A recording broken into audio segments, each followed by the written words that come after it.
You guys, my my is being kind of slow, and so I'm gonna try to keep my video on, but at certain points I'll probably have to turn it off.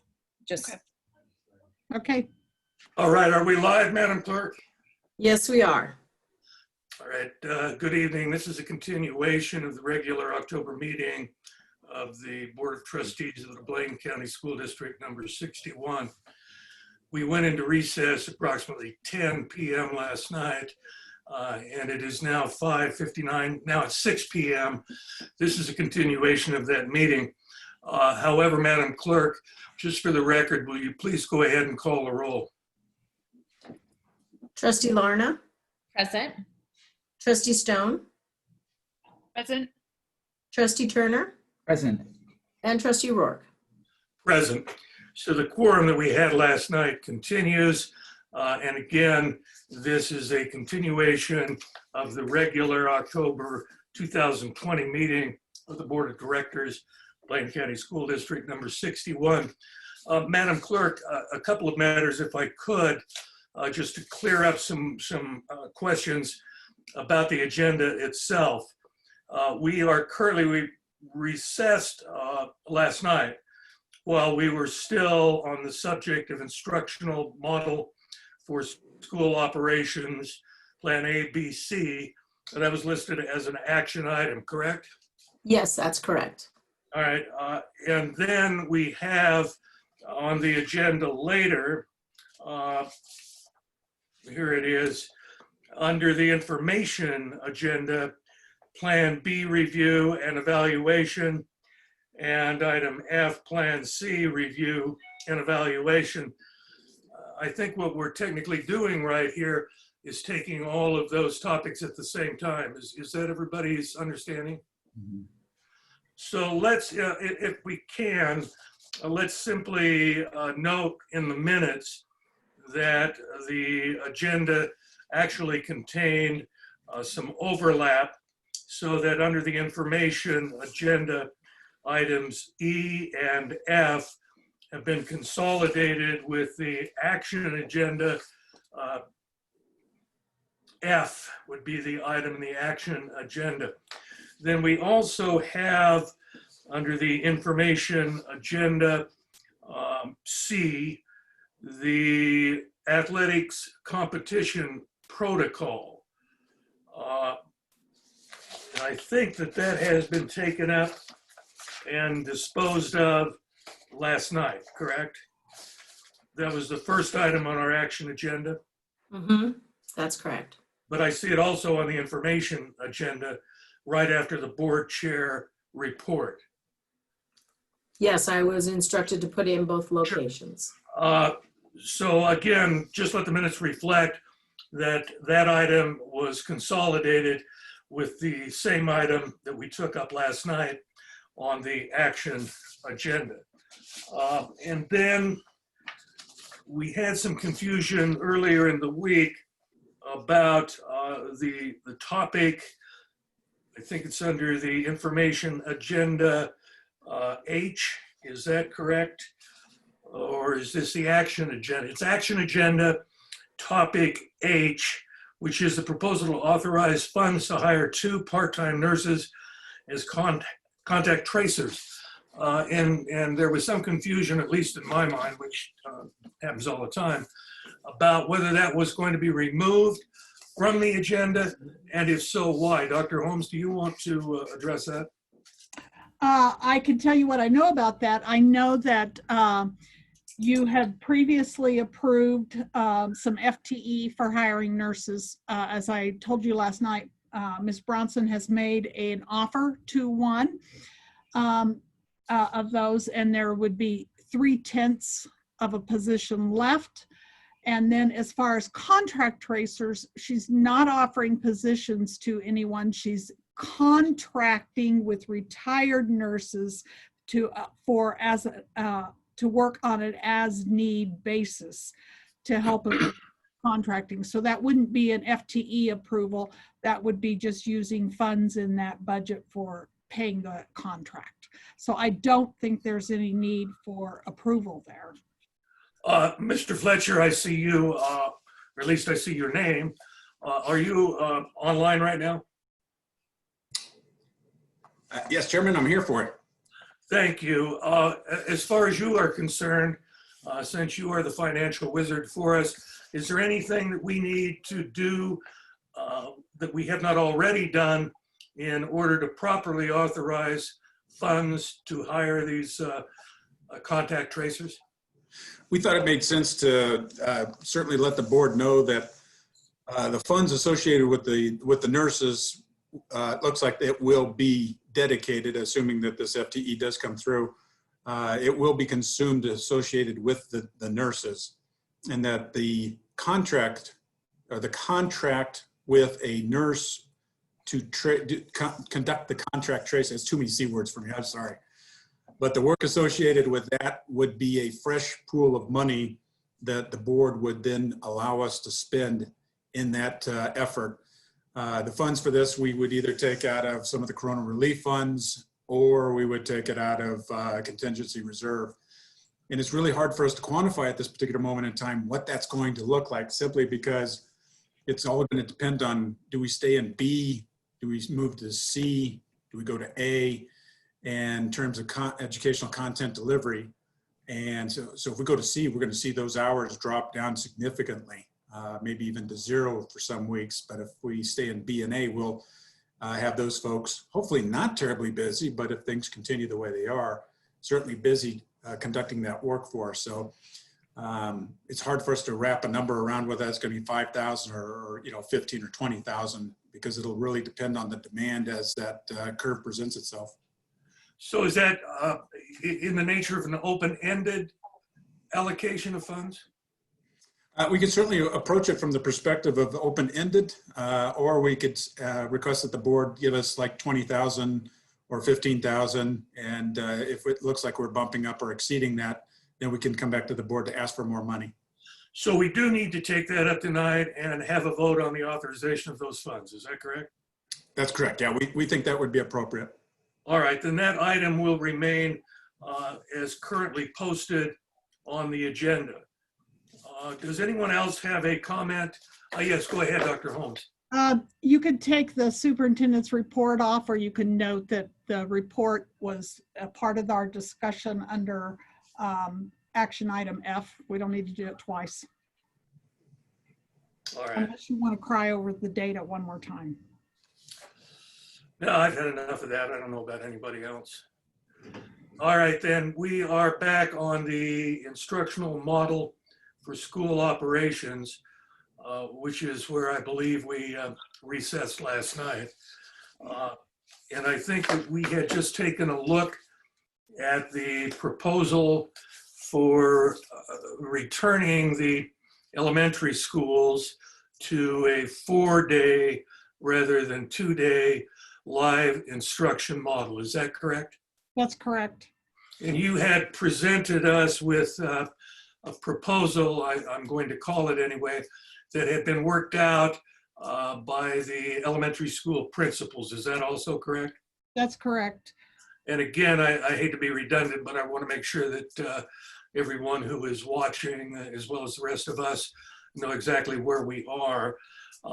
You reported that all 5 elementary school principals had participated in constructing the plan, and that all 5 of them were now in favor of moving to that model on the schedule set forth in the proposal. Is that also correct? That's correct. All right, that's where we are. Let me ask this, is this a proposal that you believe needs to be approved by the Board of Trustees? Yes. And if you would like me to just quickly recap. Please do. Please do. It would be, we would have to be at least in orange. So I could tell you tomorrow it will be announced that we're in red. So it might push this timeline back that is in the proposal. But if we were in orange or yellow or green, we would have all elementary students come to school 4 days a week. We would begin by bringing back pre-K to first grade for 2 weeks, then add grades 2 and 3 back. And then after 2 weeks of that, we would add 4 or 5, just giving time to make sure that in increasing the number of students in the building, we're not slipping on protocols of safety and lunchroom and recess and all those kinds of things, because we would be doubling the populations in those buildings.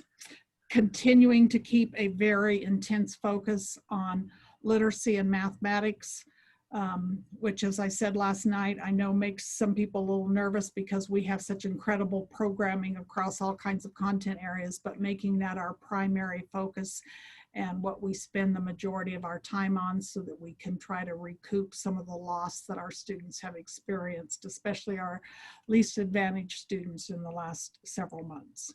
And let me ask a couple of other questions, just so anyone who is watching or will be watching this meeting will be up to date. Currently, our elementary school students are receiving 2 days per week of live instruction, correct? Correct, and 3 that- days online. And that consists of how many hours per live instruction day? It's about a 6-hour day for a live day. An online day per the state is supposed to be 3 to 4 hours of work for students to do at home. And as far as the live classroom instruction is concerned, will that change? Will there be more or fewer hours in a typical school day?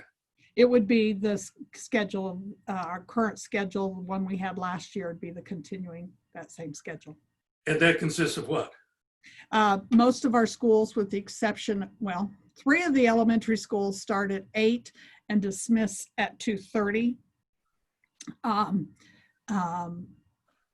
Altura starts at 7:45 and Cary starts closer to 8:30. Taking time out They have the same length of day, pretty much. It just is a variation because of buses. So taking out the time that is allocated for recess and lunch, it remains at about 6 hours per day of actual instruction. Is that correct? Yes. And then again, under this proposal, what is to occur on Fridays? Fridays would be an online day. There would still be lessons posted for them to do online.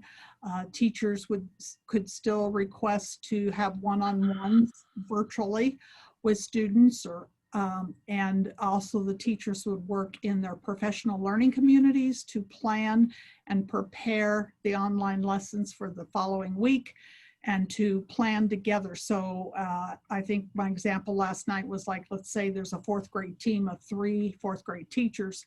They would be planning much more tightly together than they would in a normal circumstance, because if I was gone as a 4th grade teacher, the other 2 are going to have to cover for me, or they're going to have to help the sub in my absence. And we're anticipating more absences this year and fewer guest teachers willing to accept positions. All right, and if the curve started back down again and we achieved at least level orange by the 22nd, which is next Thursday, correct? I believe so. That's when this program would commence. Correct. And we would only have 1 day of live instruction that week, and then would begin the next week with instruction Monday through Thursday. Yeah, I believe it says the first week would be starting on the 26th.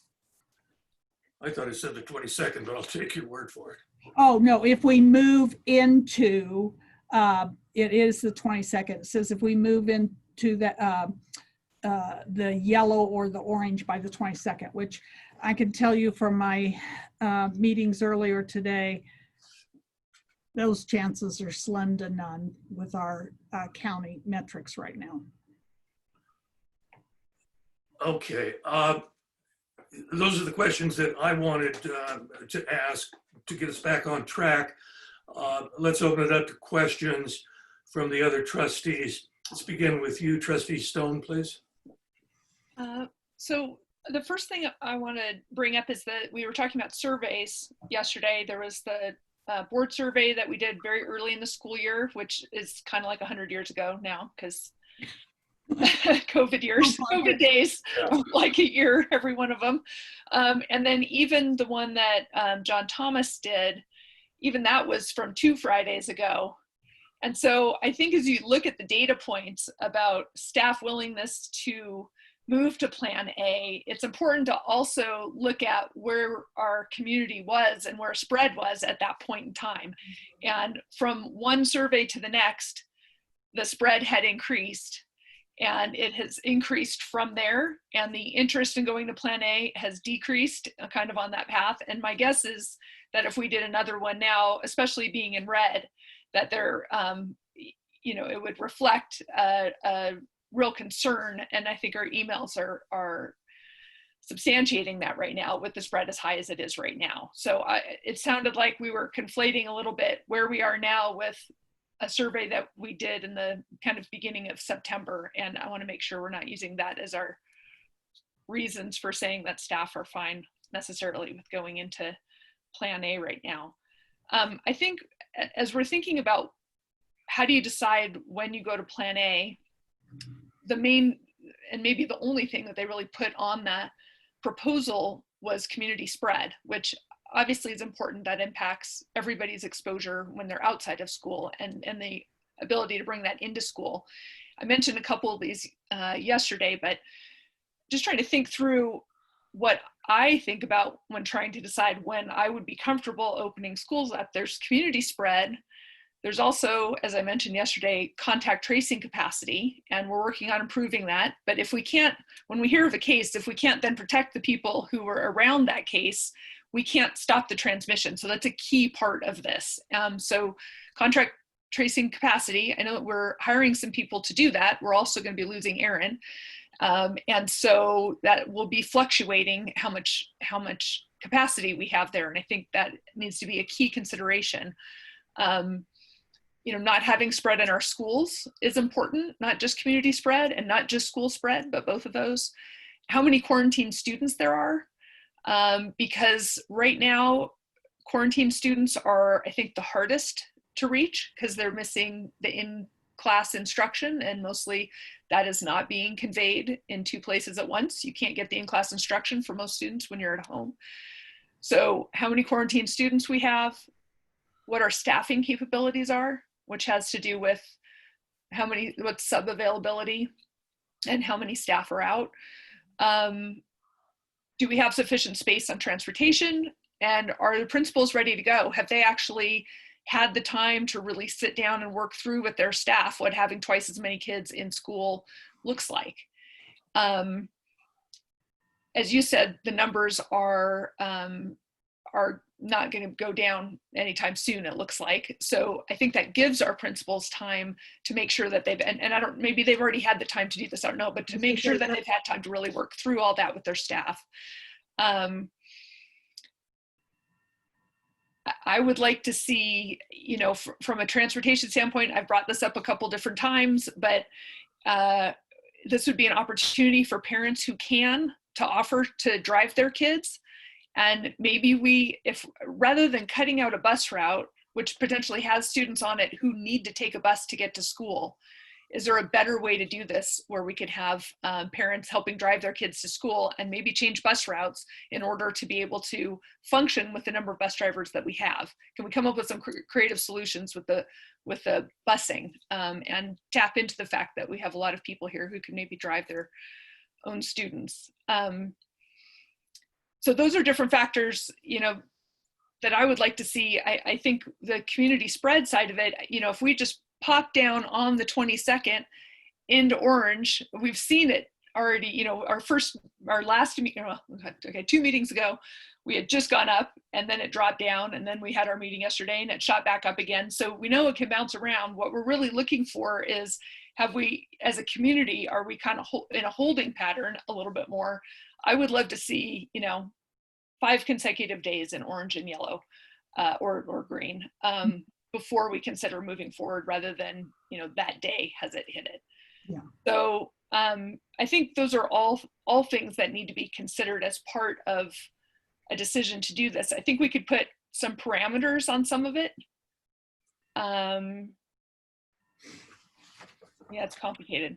Well, let me tell you, first of all, that elementary principals, some of them in particular, and now all of them, are the big push behind this. So, and they're getting the push from, and not all of them, I recognize that, but also getting the push from staff who are quite distressed over what they're seeing with their students. I would recommend that rather than doing that popping up and down all the time, that since the county, Blaine County has now accepted those same Harvard metrics that we've been using, and they're declaring every Thursday what our county risk level is, that we just go with whatever that is, because you're right. I'll tell you, when you could look at our numbers and get a good reading is usually Tuesday and Wednesday, because that's reflecting the fact that the weekend was just went by and there weren't very many tests, if any, taken.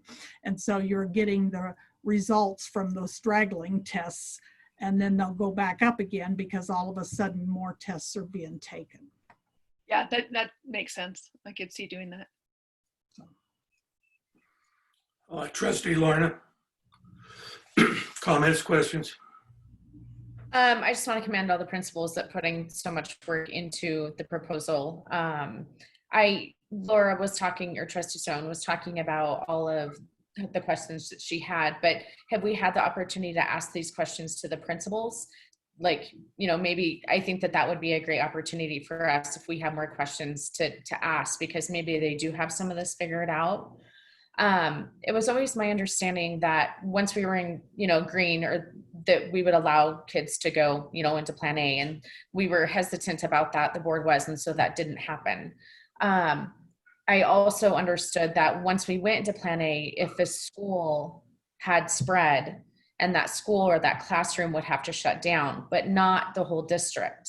And so I think it's a really safe way, obviously not right now while we're in the red, but to get these kids in school, or these elementary students that really need our support, and it's been proven to us, it's showing education in a classroom, that, getting these kids in and slowly introducing. I feel like we're doing this in a safe manner. And maybe, when we can reevaluate that once we have elementary students in and, things are feeling too overwhelming, that's something that we can rehash out, before we bring on the 5th and 6th grade, or bring on, the next level. I think that there's opportunity to ask these questions, approve the proposal, and saying that yes, on the 22nd, if we're in red, we're obviously not going, but when we are willing to support our kids, these kids in the education and getting them in school, giving, I guess, that commitment. And that's all I have at this point. Could I just ask a semantic favor here? We have been supporting our kids since I became a trustee. Agreed. I don't think we're not supporting our kids. Yeah, I didn't say And that. I'm not picking on you, Trustee Lorna, but I think that's self-defeating language. We have been from the start supporting our kids, but that support involves more than just getting them in the classroom full time immediately. So can I hear what you're saying, but I just think from the standpoint of semantics, if you start talking that way, you talk about failing, you talk about not supporting, we're framing the whole issue in a self-defeating manner. So I do feel like we are failing our kids. Like, we're doing the best we can right now with what we have for Plan B, but it's showing that we're failing these kids by they're not getting what they need at home. So I get where you're coming from, and with no, discredit to everyone, I understand where you're coming from. So better than saying, what I said before, but getting them in the classroom, we can just say that instead of saying, supporting I just feel like we can support their education better by providing that in a classroom with the teacher in the classroom with them. No discount to the, discredit to the teachers or us. I know that we're all doing the best we can and trying to make the best choices for these kids, all of us as board members. You fail when you do the best you can and you don't meet your goal. Sometimes, but sometimes. I don't think we failed. I don't think. I think we've got a lot to do. I don't think it has worked out as well as it could have. I've long been critical of the planning that went into this. And it's not me that I'm worried about, but when we start using language like fail and fail to support, that's felt most deeply by the teachers. And God knows the teachers have done everything they possibly could under the worst of circumstances. So I just don't like that frame. If you want to say I failed, that's fine. But I don't want that to spill over on the teachers and the principals who, as far as I can tell, from visiting schools, from talking with teachers, they've done everything we could ask of them. They haven't failed. They just have not had the opportunity to do as much as they'd like to do. I hope this doesn't sound like a lecture. No, but I do want to say one more thing. I'm not discounting that the teachers have been more than incredible, as well as the principals. I'm not talking about them. I'm saying Plan B has not been good for the education of our students. Not because the teachers haven't done everything they can to try to reach these students, because they're working 10 to plus hours a day trying to figure this out. What I'm saying is Plan B is not good for our students. That while they're at home by themselves and a teacher is trying everything they can to reach them, the teachers don't have control over what's going on in that home. This has nothing to do with the teachers or the principals. They're incredible, hardworking. So, and no one's failing. I guess what I'm saying is test scores are showing that these students need to be in a classroom, because those are showing failure, that the test scores is what I'm saying. So yes, but it has no, and it really shouldn't be about what you or or agreeing or disagreeing on how I'm framing something. Well, I understand that, and again, I don't mean to make this personal. I don't. I respect and admire your opinions. What I'm saying, though, is that it's fine to talk about putting kids back into the classroom, but you can't put them back in the classroom until you have conditions, some of which were cataloged by Trustee Stone. You have the conditions, the safeguards, the structure to get that done without causing transmission of this disease that will put us back into Plan C. Plan B was never anything that any of us would recommend in normal times. No question about that. Agreed. Plan D is marginally better than what we had last spring. It isn't as good as it could have been and should have been and should be. But I really do, unfortunately, bristle when I hear words like not support and fail, because that isn't what has happened here. We have fallen short of the ideal, no question about that. But we haven't been sitting around, and certainly our teachers and principals haven't been sitting around waiting for the clock to strike midnight, so to speak. Yeah, and I have not said that at all. So I think we're saying the same thing, maybe in different format, but not any fault to the principals or the teachers. They've been more than incredible. If I may, I would just say that this proposal is because the teachers are pressing on the principals and the principals are pressing on me and I'm pressing on you, because they see what is happening to our children. So I think everybody is aware of what's happening and wrestling with how do we come up with better outcomes physically, emotionally, and educationally. And there's no question about that, and I think the principals have done well. Just to keep the record straight, however, Plan B was worked out by the principals. and present it to us. We didn't put that plan together and present it to them. Go ahead, Trustee Stone. Well, I just wanted to note that I was speaking with John Thomas earlier today about the survey that he did, because I was hoping to maybe be able to disaggregate the numbers about who was most nervous about going back to Plan A, he didn't actually have the numbers in a format where you could really tell that. He said that roughly 70% were not comfortable moving to Plan A. This is as of a couple weeks ago. And about 70% of the people that took the survey were from elementary schools. So it was presumably a significant amount of that.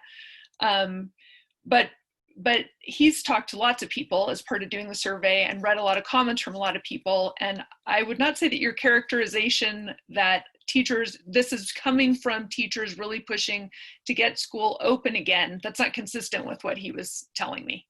He's hearing from teachers. All right. Well, Right I'm now. hearing from principals that teachers are, and I know you've seen emails from principals too about teachers' concerns and. Well, and I think their concerns are totally legitimate. And I'm sure that, when it comes down to it, we have teachers that feel both things at the same time. Oh, They aren't mutually exclusive. And we acknowledge that there are teachers who are not comfortable with this. Trustee Turner. Yeah, I think Trustee Stone made some great points. I do like a kind of a multifactorial approach to opening schools and going into a Plan A, not just using a color on the chart. I think there's other things to take in consideration that she mentioned. I too would like to close that loop. I mean, these principals are doing an awesome job. Everyone seems to be doing a good job under the circumstances, but close that loop as far as the teachers and how they're feeling about this. There's obviously a disconnect with what we've seen from the teacher survey and what we're hearing from some other places. So I think some real-time data would help us out there. I've got would like to know more about the rollout, a 6-week rollout of this proposed plan. Seems like it would take the 5th graders till Christmas to get back in school. I mean, the calendar, it seems rather deliberate to me. Again, I don't know what all the inputs were that went into making that decision and that rollout. It'd be great to have maybe a principal on the call or somebody that could explain why we're being quite that deliberate in rolling this thing out. When I look at a 4-day school week, I can see there's a lot of work to be done on those Fridays. And I'm very concerned about these interventions and to bring these kids that are falling so far behind. And I would love to see a part of that Friday devoted to those sort of interventions on a real proactive basis, where we could maybe bring these kids onto campus or somehow deliver them the tools they need to get them back up to their grade levels. But then I also think we may be stuck in this Plan B for some time, and what can we do to make it better? I mean, we're already, we'd love to get back to this Plan A, but we might not be able to get there. So, and we talked a little bit about it last night. Right? How are we focusing our resources to make Plan B better than it is if we have to stay there, and what kind of feedback loop do we have there? How are we marshaling the resources to make this plan the best it can be if that's where we're going to be stuck for a while? So those are my thoughts. Let me back up for just a moment because Trustee Turner brings up an interesting point. The color scheme, the metrics, and I'm just throwing this out by way, I guess, of philosophical inquiry. Of what significance are those zones right now? I mean, we're in orange. Technically, under orange, if you're following there, well, we'll be in red tomorrow. But if we're in orange as we were last night, okay. If we are following the recommendations of the metrics, then we never would have approved what we did approve, 3-1, and that is the amendment to the athletics protocol. And if we are in the red zone, then again, the recommendation is to shut the classes down altogether and return to remote learning. I'm not prepared to do that. I don't think that's been demonstrated as something that we have to do in the schools themselves. On the other hand, why do we have the metrics if we are going to give them lip service and nothing more? I continue to be a bit skeptical about what those metrics really mean to us as a school district, as opposed to the whole community. I mean, we've got what, we're getting dangerously close to 800 cases now since the 14th of March. Very few of those cases came from the schools. That isn't to say that it couldn't happen. Obviously it could. But I'm more than a little bit skeptical about the wisdom of following those metrics without some reference to the schools themselves. Go ahead, Trustee Stone. Well, so there's a couple different things that I think we have to unpack when we talk about the metrics. One is, if you look at these numbers that are coming from, I think of the chart that I see coming out of the Idaho Department of Health and Welfare that usually presages what's in the Global Health Initiative color coding, that those are numbers that show whether spread is increasing in our community or decreasing in our community. That's a useful piece of information, right? And there are many ways that you can use that piece of information. We have had multiple people say it would just be so nice if we knew at what point something was going to happen, which is what you're talking about. What's your metric for red? What's your metric for when are we going to close schools? What does that look like? And I think about that a lot, because we're learning a lot, right? None of us have ever done this before. No school board has ever had to do something this complicated before, and at least not in 100 years. And so we're learning as we're going. But what I'm learning is there isn't just one number, and then obviously everything turns on its head overnight, because there's a friction to switching plans, and we have to factor something like that in as well. There's also, it's not just community spread, as I was listing, it's not just community spread that matters as we're trying to make the decision here. There are, contact tracing, and how do we get kids to school, and are we having spread in school, and all these other things. And so I don't think with I have 6 criteria that I've come up with over just the last couple of days. If you tried to have a matrix with all the possible scenarios, it would be extremely complicated, and I don't know that you could necessarily come up with one that was useful.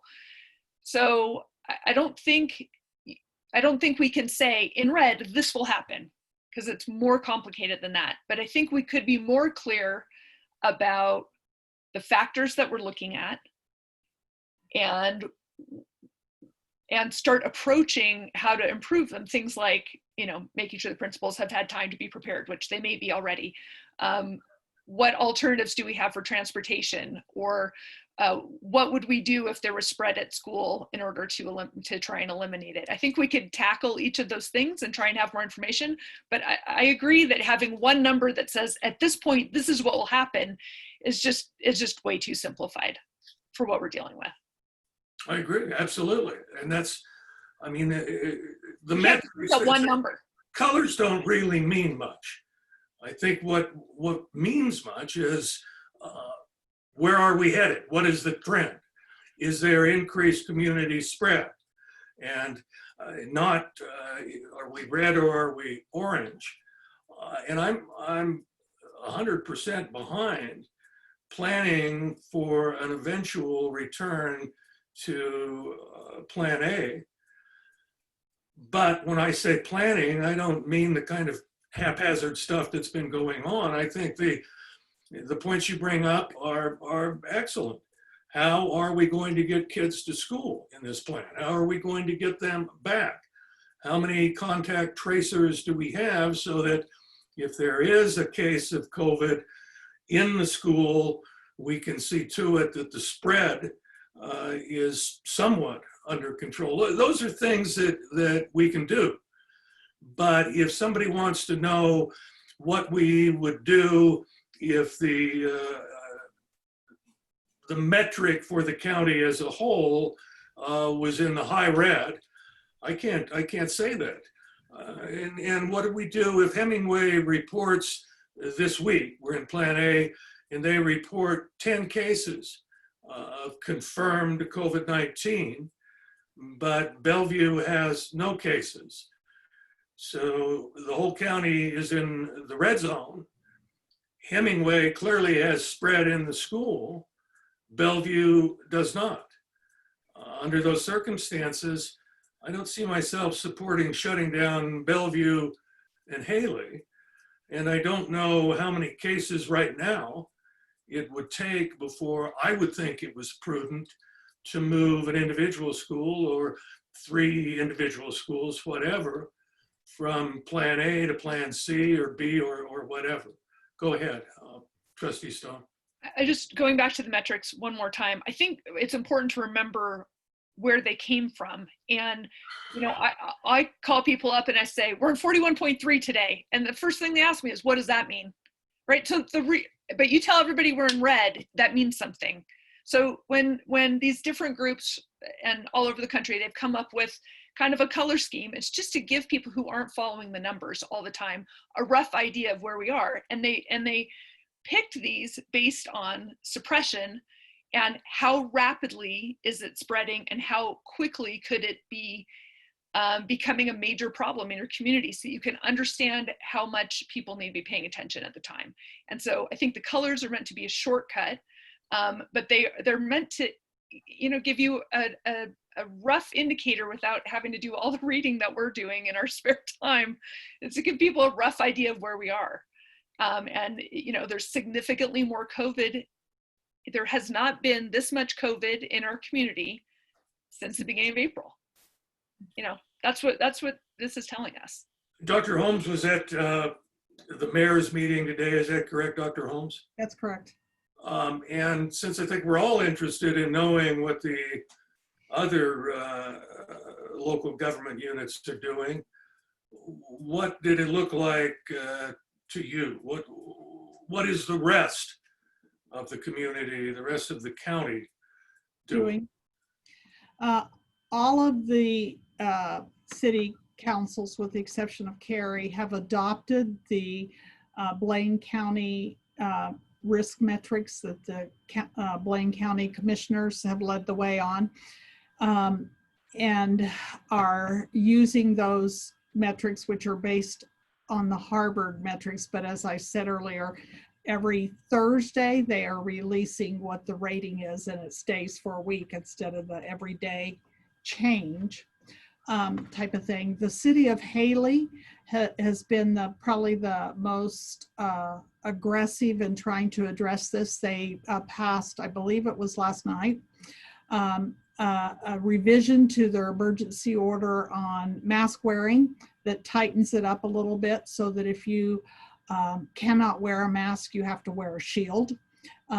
And also gave some teeth to businesses to be able to enforce mask wearing by limiting the number, or first of all, saying that if you have to wear a mask in the business has a right to ask you to leave or deny you service if you're not abiding by that, and also limiting the number of people gathering, basically to 10 indoors and 50 outdoors, although that 10 can fluctuate depending on the size of the facility, because they want to have 64 square feet per person. That would be how they would determine their capacity of a particular place.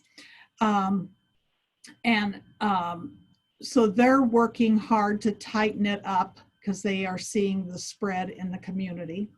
And I did have the conversation with them. It seems almost like at cross purposes that we're proposing opening our elementary schools up more, and they're trying to close things down. But one of the things, like Trustee Stone was alluding to, is we have been watching the spread, and we know how many cases we've had, and we also know how many cases from contact tracing we think germinated out of the school versus the community.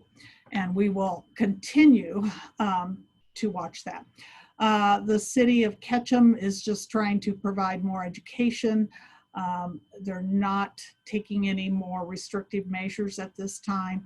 The city of Sun Valley, more education, but they have also been working with contractors and landscapers to remind them of the ordinances and the expectation around mask wearing, and trying to up their surveillance to make sure it is happening. So the county commission is having a town hall meeting tomorrow at 6, and then next Monday they think they will be meeting to also discuss limiting size of gatherings and trying to mitigate this before they get to the place of having a stay-at-home order. These additional measures that they have imposed, and in particular imposing a restriction on the size of gatherings, did they pass an exception for the school district?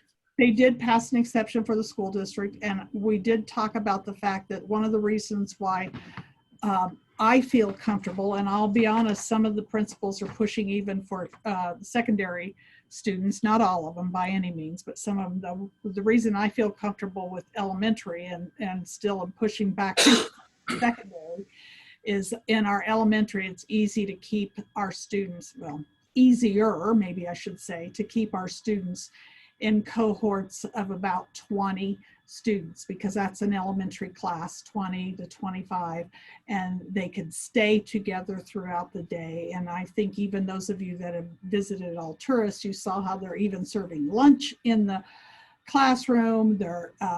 They have a much more elongated recess schedule so that there aren't multiple classes out there mixing at recess time and things like that. So that if we did have a case that we thought was resulting in transmission in the school, or we had kids that were exposed to a positive case at school, it would be one pod, not the whole school.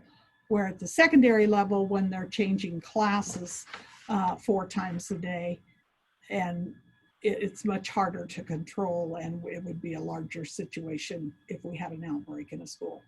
You may not know the answer to this question, and perhaps Trustee Stone does, or anyone. I don't.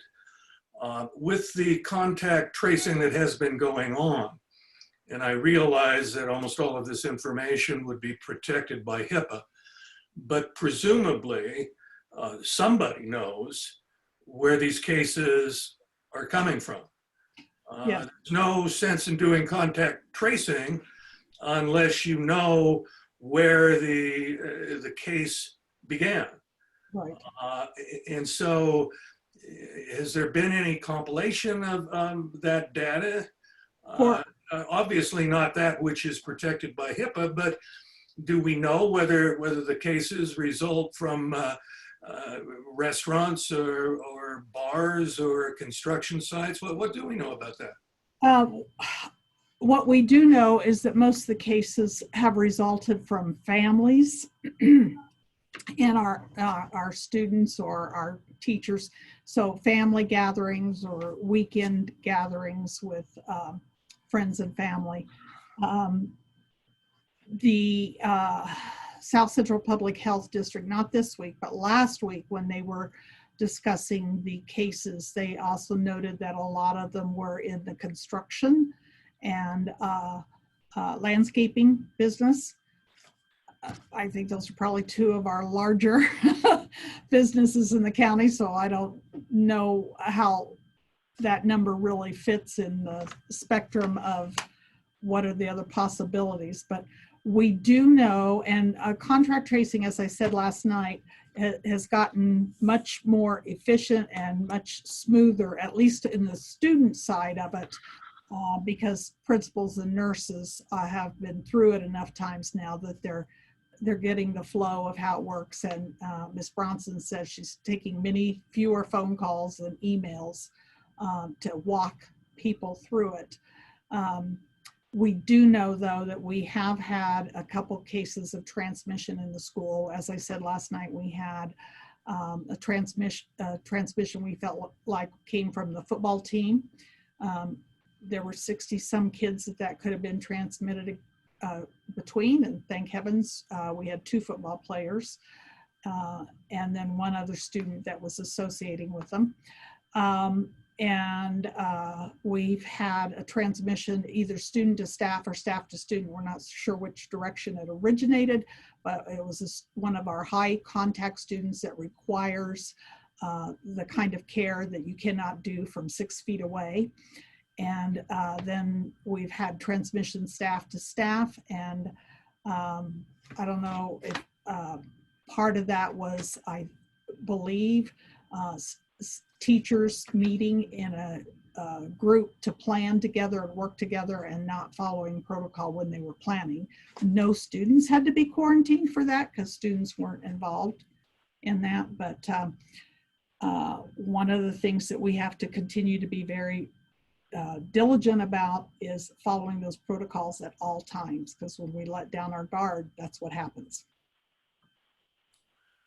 And who is in charge of tracking down these cases? And I'm not just talking about contact tracing, but where, for instance, 3 or 4 teachers are together in a planning session and they're not wearing masks, or they're sitting side by side. Who compiles that data, and how is that used to make sure we don't have that kind of a situation occurring repeatedly? Principals are hugely involved in that, especially when it involves a staff member.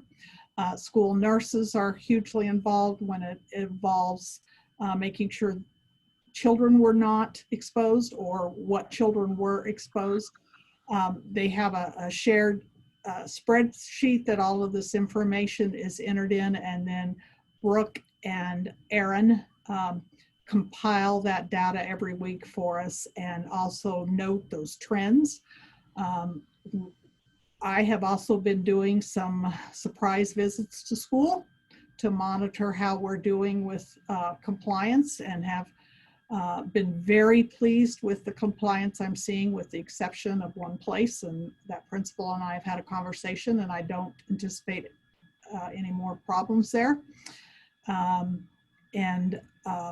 We will also be continuing to talk about it at district leadership team, and because, I mean, I don't think anybody gave those teachers permission to do what they did, and I don't think they even thought twice about it. That was just the normal course of business, that we meet together as a group and we plan. However, when we meet together and plan as a group, we need to keep our distance and our masks and not fall back into the comfortable times of the past. Trustee Stone. We talked yesterday about the statistics on the school website, and I felt like we left it a little bit vague what we wanted to have on there. And what I would like to see on there, if everyone else is in agreement, would be the numbers of positive cases of staff and students, the number of staff and students asked to quarantine due to close contact with a positive case. At school.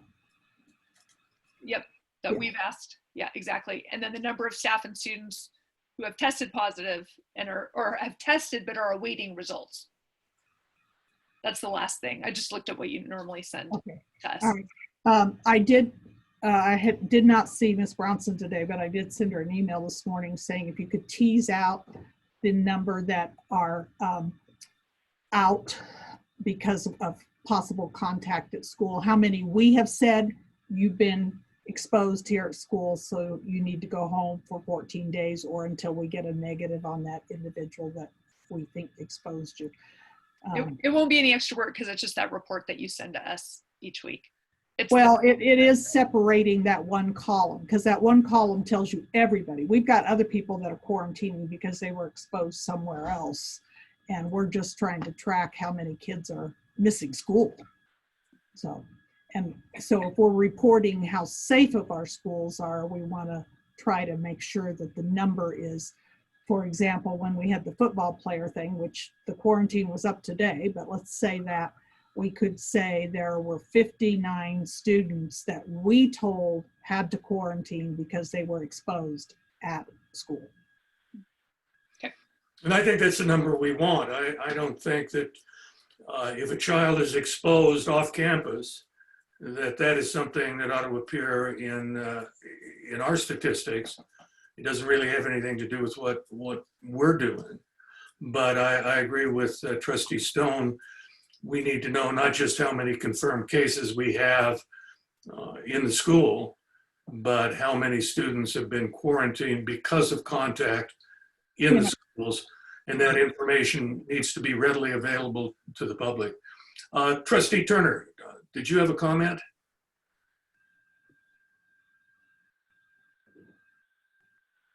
I did not at this time.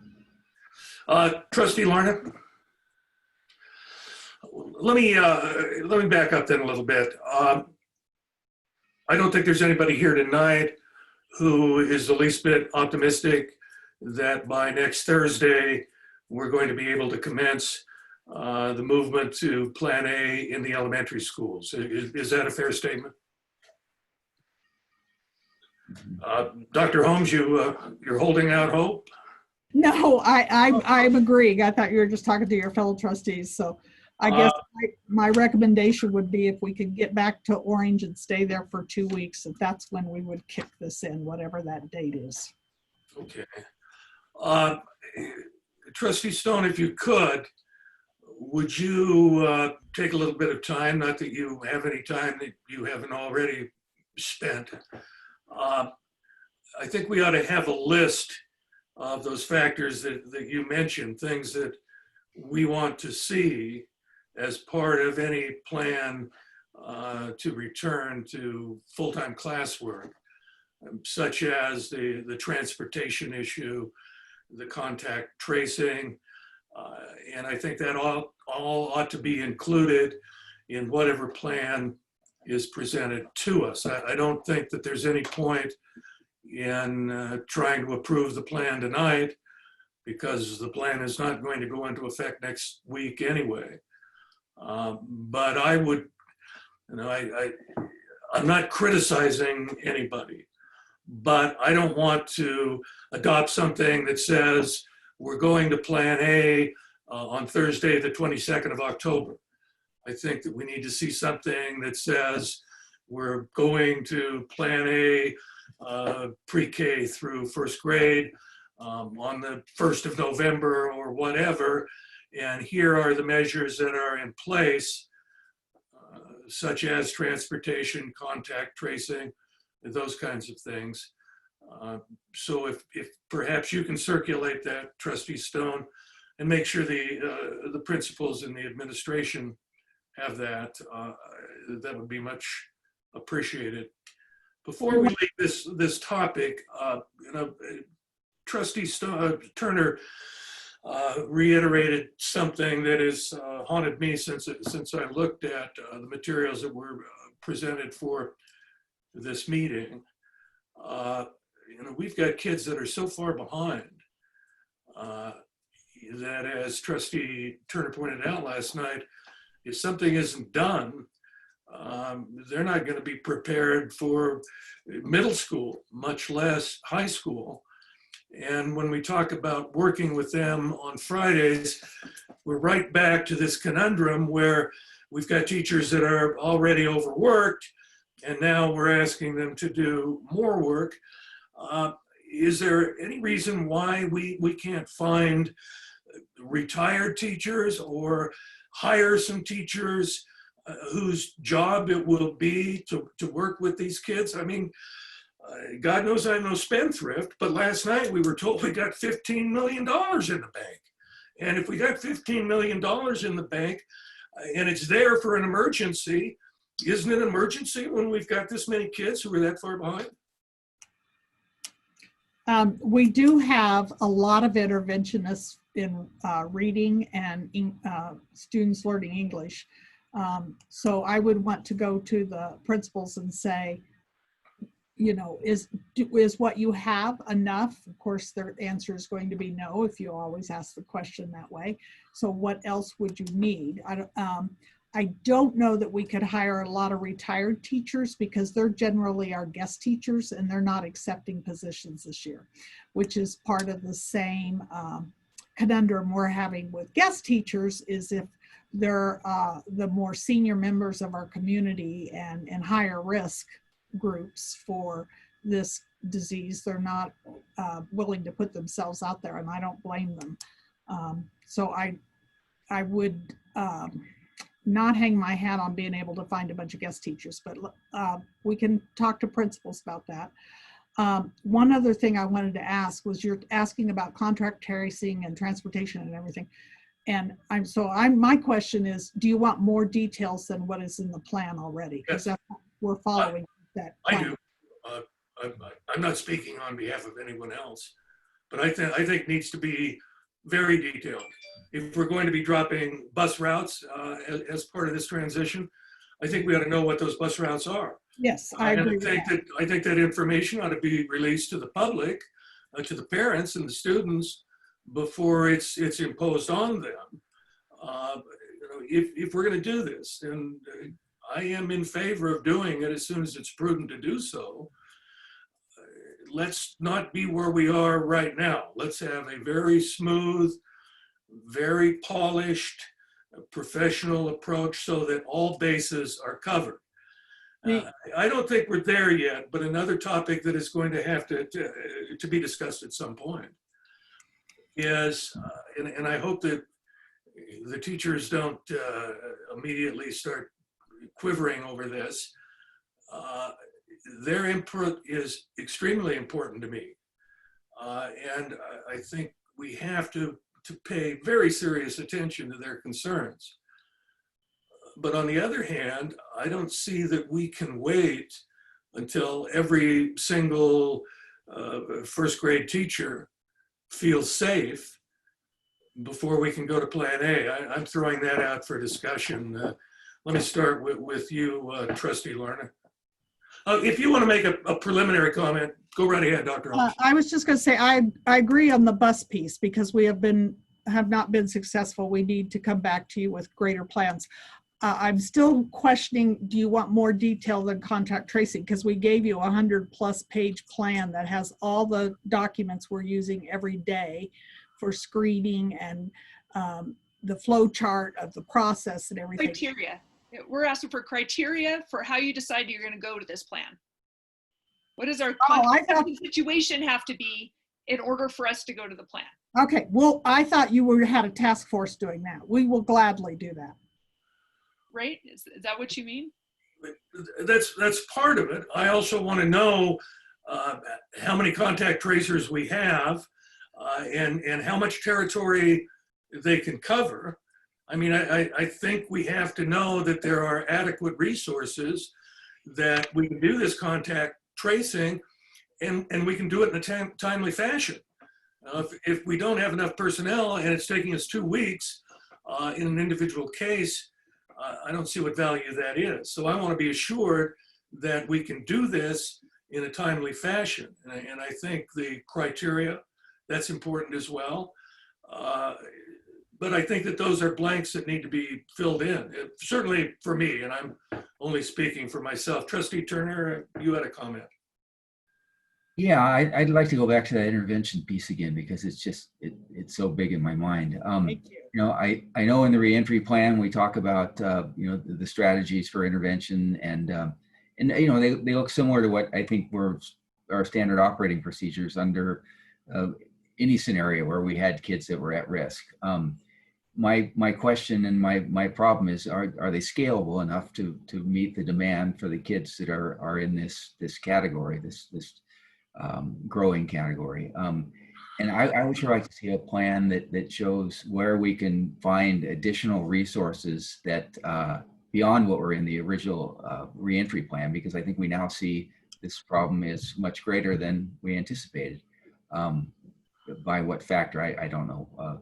But again, a plan that would show where we can draw the resources to address this critical problem, whether we're in plan B or hopefully plan A at some time, but something that's real time, something where we can say, we can draw X amount of resources from different, we talked about transferability and depth and so forth last night, but is there a way we can garner the resources we need to address this problem ASAP?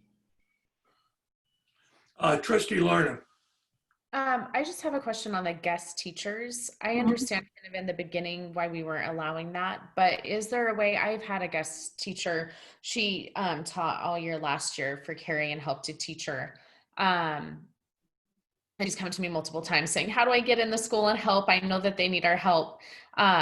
Is that a possibility that we can relook at that? If we do have people that are willing, to be a guest teacher and help support teachers in the classroom, is that, if there's people willing to help, is there a possibility that we allow that? So are you talking about a volunteer or a guest teacher? Oh, okay.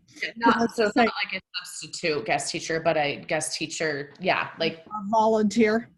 Yeah. Yeah, let's look at that because Brian's on. Maybe he has something to say too about our insurance liability on that. We might prefer to have them as a guest and actually pay them so that we can have a little more control. And I think that that's what happened with this particular person, but just trying to offer these teachers and students more support throughout this time as we transition, if there are people willing to come help. But I do understand. And like I said, I believe that that's what that person if did. they're willing to come into our schools, all they have to do is call HR, get on that guest teacher role, and we'll have a spot for them. We are allowing that then? Not volunteers. I'm so sorry. Yes. Okay. Understood. Okay. Thank you. Yeah. And if it was a volunteer, we would want somebody that we had enough sway with that we could ensure that they were showing up healthy and showing up on a regular basis and had some, if you're going to work for us, then you have to do this to not transmit it to our kids versus somebody who just comes in for a couple hours every week and we don't have as much. Like a volunteer job description almost, or something to that capacity. Look, I don't want to sound like a bully. I know that I've been accused of that before. Look, I don't care where we get them. I don't think we ought to be saying why we can't do it or the problems we're going to have doing it. I think the rule ought to be, let's get it done. I don't care if you have to hire certified teachers. I don't care if you have to raid other districts to get teachers. We need somebody to get the job done. Well, and that's why I'm saying, if they want to volunteer, I will put them on the payroll because that gives us better protection liability-wise. But I don't want that to be limited to only guest teachers and only volunteers. We should actively be recruiting people who can help us make up for what these kids have lost. Go ahead, Trustee Stone. You're on mute. I've been so good too. This comes back to my question yesterday, which is, who's in charge of looking at Plan B and figuring out what we can do to improve it so that we can address these problems with these kids? When Kevin Stilling was on the phone or on the meeting yesterday, and he talked about the things that the kids, the student athletes came up with to support each other and to increase accountability, let's get them on the team. I mean, they had amazing ideas. So we should be asking our students, what do they need to be more successful? We should be asking our teachers, what do you need to reduce your stress load? We should be asking, parents, can you help us drive so that we don't have to, so that kids who need a ride on a bus can get on one? I think there's just so many things that we could be doing right now. And it feels like we don't have a strategy set up to sort through ideas and implement them. Well, as I told you last night, our principals are our instructional leaders, and I do believe our principals are constantly interacting with teachers and talking to them, and they can tell me which teachers are scared to come back, which teachers are crying because we're not having kids in school more often. And then they bring that forward. That's why the elementary principals met. That's why we have district leadership team that meets. The principals are the instructional leader. They're the boots on the ground that sees what's happening every day, not just when Gwen Carroll makes a surprise visit or something like that. And but they're not in charge of polling students for ideas and suggesting how to put those out, or Pierce frequently polls students for ideas. I know Miss Short frequently talks to her middle school students, and if we want to go there, they're going to tell you they need to be back in school, because she's one of the people who's pressing hard to get the middle school students in school too. So yes, they are. I want to stay on one topic here, okay? And that is, how do we make up at least some significant part of the learning deficit that we know has piled up during last spring and during the first 3 weeks of, I guess we're almost at 4 weeks of this school year. And I don't have the specifics. I don't have the educational background to make those kinds of decisions. But I do know that when you've got a problem, you better be able to come up with a solution, or that word that I don't like, failure, is going to be apt, no question about it. And you know, what I'm hearing is lots of reasons why we can't do it, or why it's going to be hard, or who else ought to be making the decision. I think we're making the decision right now. I think that's what a board of trustees is all about. There's a deficit. There are kids who need help. And I don't care what part of the administration gets it done. I think it has to be done. Well, it sounds like to me that when we come back, because I'll tell you right now, one of the things that it is time. In my experience in education, I have been able to be a part of teams that have closed that gap. And that gap has closed because of time. And we had schools that went a longer day and a longer school year, and they had the time. Another piece that is critical is that intense focus. And I've said to you both last night and tonight, we are continuing to stay very focused on literacy and mathematics. That makes other people nervous because they love the fact that we teach our elementary kids coding, or we teach our elementary kids. Right now, it has to be literacy and mathematics so that we can close that gap.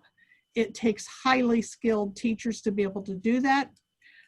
You just opened the checkbook, so we'll see what's out there to be able to add to that and ask teachers, would that be helpful if you had more teachers?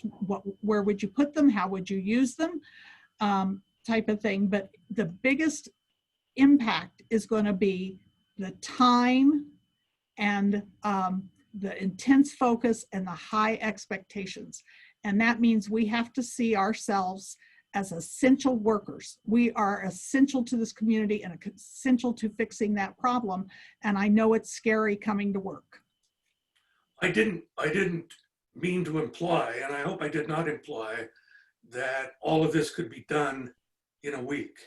Oh. I hate to slip into the world of cliches, but I do believe that the longest march begins with the first step. Mm-hmm. And I don't see the first step. No, I don't think that's my problem right now. Well, the first step is asking, can we have these kids back 4 days a week? Let's say that we can't, okay? That doesn't make the deficit go away. They have just as much of a deficit if we're in Plan B as they have if we're in Plan A. Mm-hmm. So did you say, what if we can't? What if we have to stay in B? Is that what you asked? Well, yeah, no, here's what I'm saying. I don't know whether we're gonna have to stay in Plan B or how long we're gonna have to stay there. What I'm saying is that this problem is going to stay with us. This problem doesn't care whether we're in Plan C, B, or A. The Mm-hmm. problem is there, and it has to be approached. It has to be attacked. it has to be solved. So yeah, putting kids in school 4 days a week is going to be much, much better than having them there 2 days a week. But if you have them 4 days a week, what we're talking about is the deficit from the time when they weren't there 4 or 5 days a week. And that's what I want to be focused on. How do we do what has to be done to get those kids back to where they should be if we had not been visited with this damnable pestilence? Go ahead, Trustee Larna. I was just adding on to Dr. Holmes. I have heard from multiple teachers, teachers need their students in a classroom, and it's extremely hard for them to be teaching a certain group of kids 2 days a week from home, and then the other group, they need to be in class. I realize right now that's not doable. I realize we're in red, but I think that that's one of the biggest gaps that Plan B has created, is not time with their teachers in a classroom. At home, when they're doing spreadsheets and worksheets, even if they are busy, that's so much different than being educated by a teacher throughout that day. It's busy work. That's all it is. It's, they're not being able to reach those students. Well, here I am being redundant again. I don't disagree with any of that, Trustee Larna. My point is this: if we went into Plan A tomorrow, and in fact, if we were back to 5 days a week tomorrow, we have a significant number of kids who have a learning deficit that is alarming. And so bringing them back into the classroom for 5 days a week is great, but it is not going to make up for what they have lost. That's what I am trying to focus on. How do we get that done, whether we're in school 5 days a week or we are not going to be in class at all? It has to be addressed. We've got money in the bank. If the reason we have $15 million sitting in a bank account drawing interest is for emergencies, I can't imagine a greater emergency than we've got right now, unless some kind of an earthquake takes down all 8 of our buildings. Go ahead, Trustee Stone. I just lost my train of thought with the memory of the earthquake. Can I ask one question? Yeah, go ahead, and then I'll Go right ahead. One quick question. So I think it's a little bit confusing. Your ask is, what does that look like? How do we fix this in Plan B? How do we fix this in Plan A? And I think that maybe that's how we can ask that question instead of saying, how are we going to fix this? I think it's going to look different whether we're in Plan A or if we're in Plan B or if we're in Plan C. I think it's going to look way different depending on what plan we're in, on how we're going to reach these students, how we're going to fix this gap or fill the gap. Well, that's probably one place where we disagree. There may be some modifications, certainly. If you have kids in school 2 times a week, that means that you have 3 days in which you might be able to put them in a much smaller group with a specialist, with an interventionist specialist, fine. But again, my point is we can't wait any longer. We're in Plan B now. We might be in Plan A come Thanksgiving, I don't know. But there is, in my mind, no reason to wait any further. We need intervention. We need it on what I consider to be a massive scale. If we go to Plan A and we need to adjust, fine. We're in Plan B now. I would like a solid plan, and frankly, I don't care what it costs, to put us back where we would have been had we not had this pandemic. Go ahead, Trustee Stone. Yeah, so I just want to say it has felt a little bit to me like the plan has been, we need to get kids in school as soon as possible. And that's kind of the only plan that we really have. I know we have scaffolding and we have a lot of all these pieces that we've put together and all the stuff that they're trying to, that they're implementing, focusing on math and reading and all that. But we need to not just have the main plan be getting kids in school. And I think to your point, there are lots of other things that you could do if you had more staff. Could you have someone who is online with those kids in small group meetings on the days that they're at home, if you can't get them in because of the pandemic? if we had more staff, we know that that's a shortage right now. Could you have them, you know, engagement with kids, interventionists, the way you're talking about? So it just feels a little bit like we kind of keep coming back to the only way to solve this is to get kids in school. But I think we have to consider other options too, because that might not be a possibility. Oh, and that's why I keep coming back to time. And so it doesn't have to be time in school. It has to be time spent on this task, the contact. We have been asked to reopen negotiations. One of the things we could do is ask to lengthen the day. That is something that I have done elsewhere, is a longer school day. I've never worked in a place with such a short school day as here.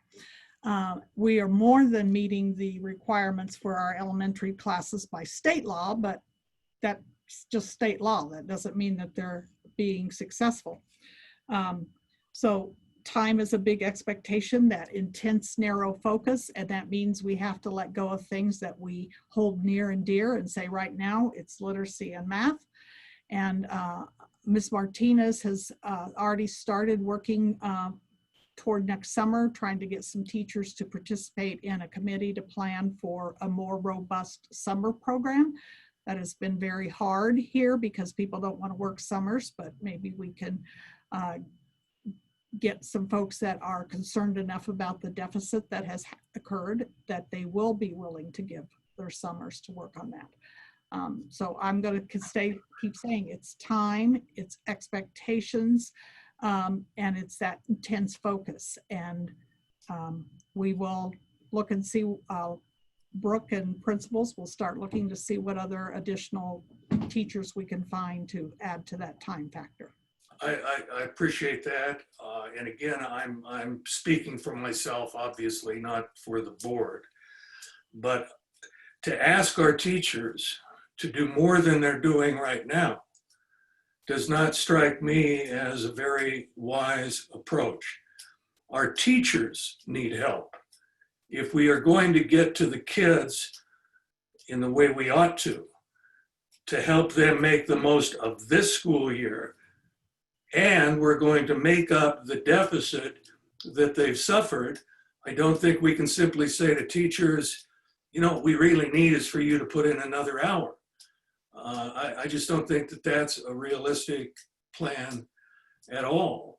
And I know it takes time, and that deficit is not going to be made up in 2 weeks. And certainly we're going to be a lot better off if we have kids 4 days a week in the classroom. But 4 weeks in the classroom is not going to cure the deficit. So in my view, obviously the move from B to A or back to B, those are important decisions, no question about it. But that problem of the learning deficit stays with us no matter what plan we're in. And if we simply wait around and say, well, we've got to find out whether we're going to be in plan A or we're going to be in plan B, that may be going on until next summer when people start planning. And to me, that's just unacceptable. I don't think anybody has said that. Well, the only thing I heard about planning was that we were going to do it next summer, and that doesn't sound very encouraging to me. Enough said. I think we're going to call a special, I'm going to call a special meeting next week, and I want to at least hear some ideas about how we can go about addressing the deficit. I'm not trying to sidetrack movement to plan A. I'm not trying to sidetrack getting kids back in the classroom, but I want to know what we can do. We can start doing immediately to help these kids get back on their learning feet. So I'll be in touch and we'll set up a meeting. That's Okay, remember. I suppose we can move on. I think, Madam Clerk, what the minutes should reflect is that we did take up the issue.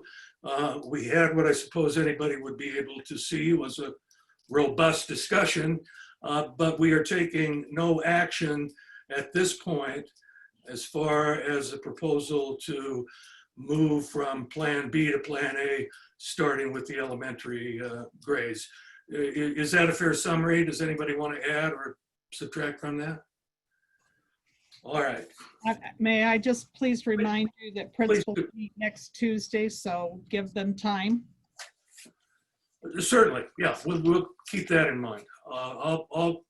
We'll set the meeting at a time and on a date where you can have had your meeting. These things will have been discussed in the administration, and that's fine. I don't want to leave it hanging indefinitely. Yeah, and I also want to make sure that you saw in the data report all the next steps that were there already. And then from that report, that's when the principals added on, let's get those kids back in school. Well, I don't think anybody, I've never heard a trustee say, let's keep those kids out of school. I think we're all committed to the proposition that we want the kids back in school. So I appreciate what the principals are saying. And those are things that are going to have to be worked out. And we want to get there as soon as we can. No, Is there anybody in this group of 5 who believes that we can get kids back in school 4 days a week starting on the 22nd of this month?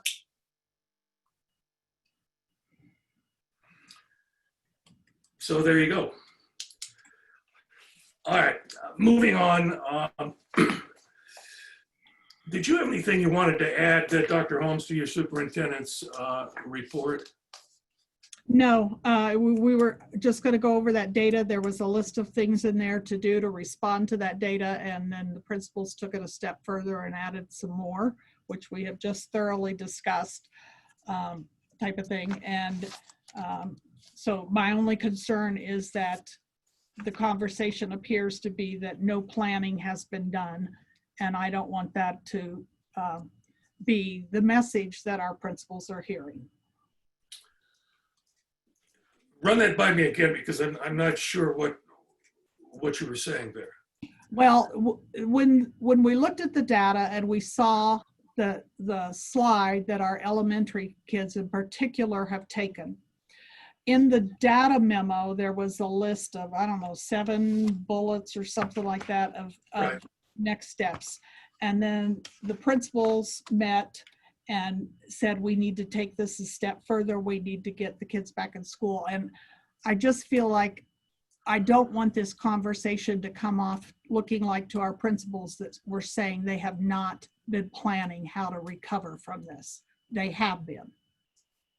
I don't think that anybody said that the principals are not doing their job.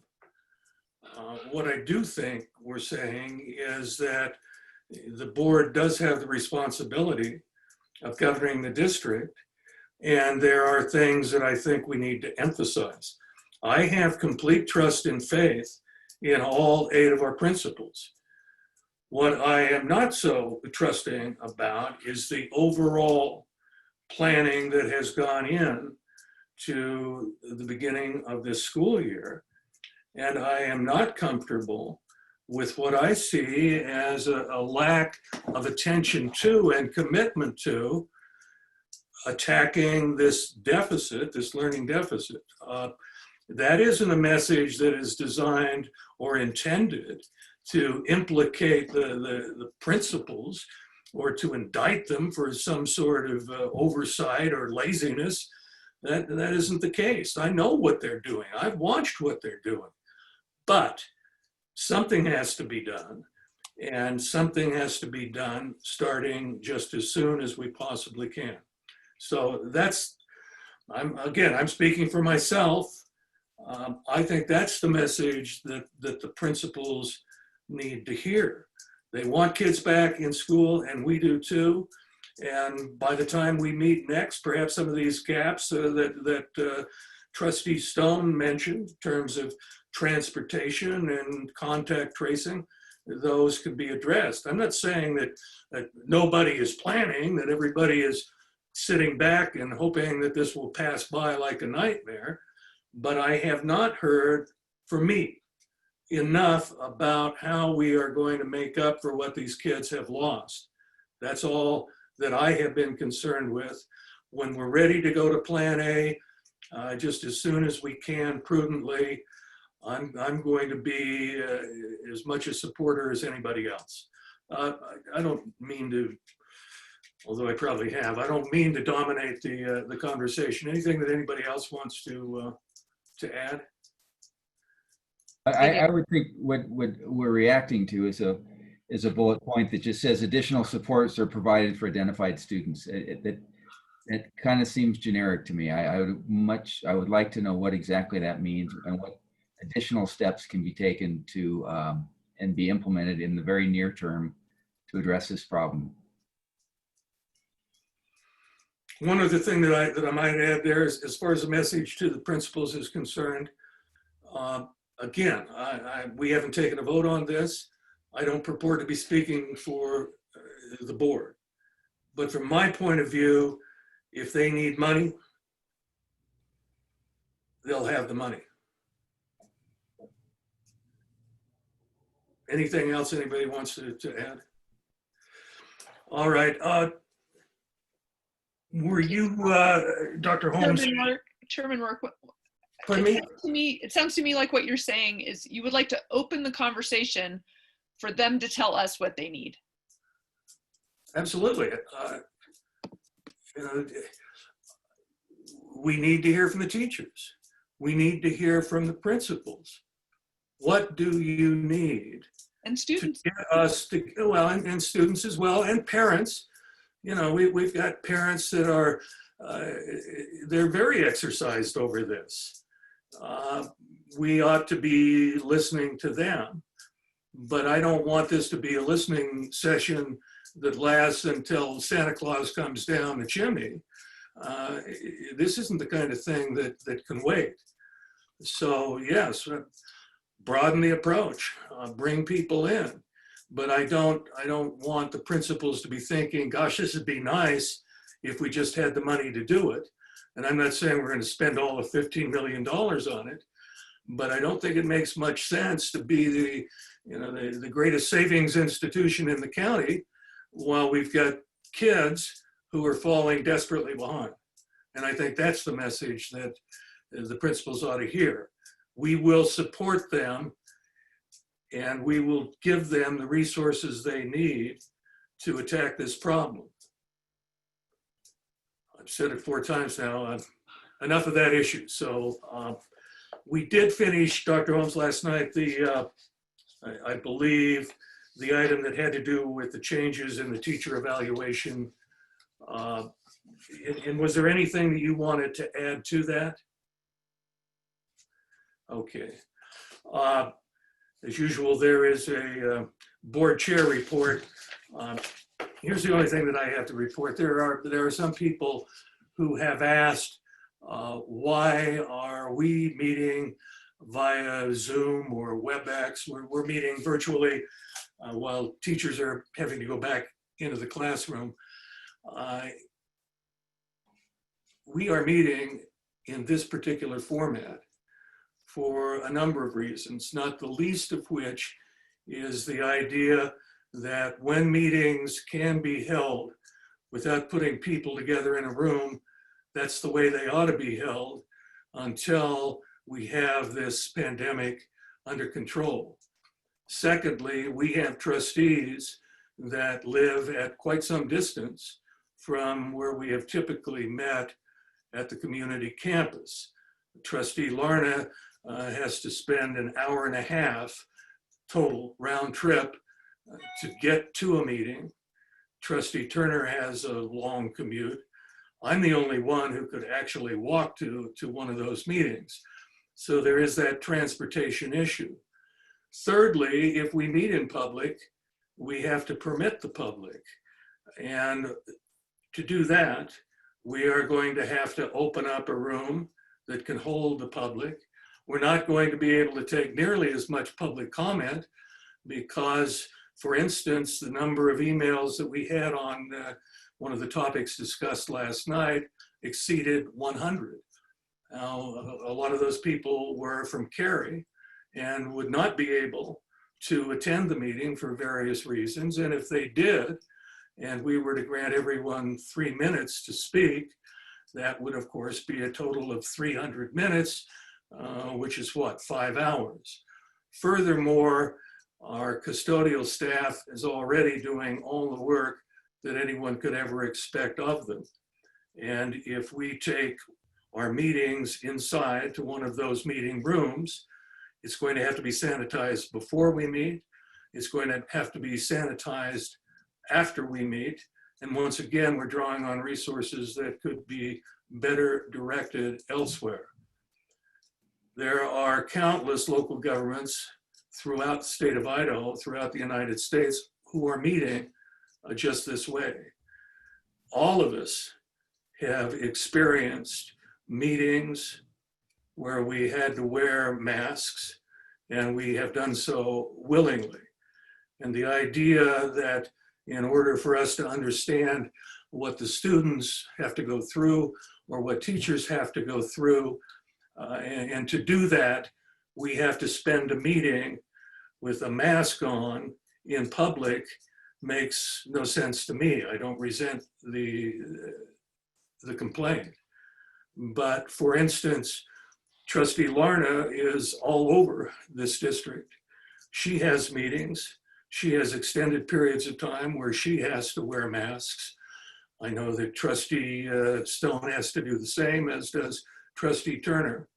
I spent a significant amount of time today in, of all places, the Jerome County Jail.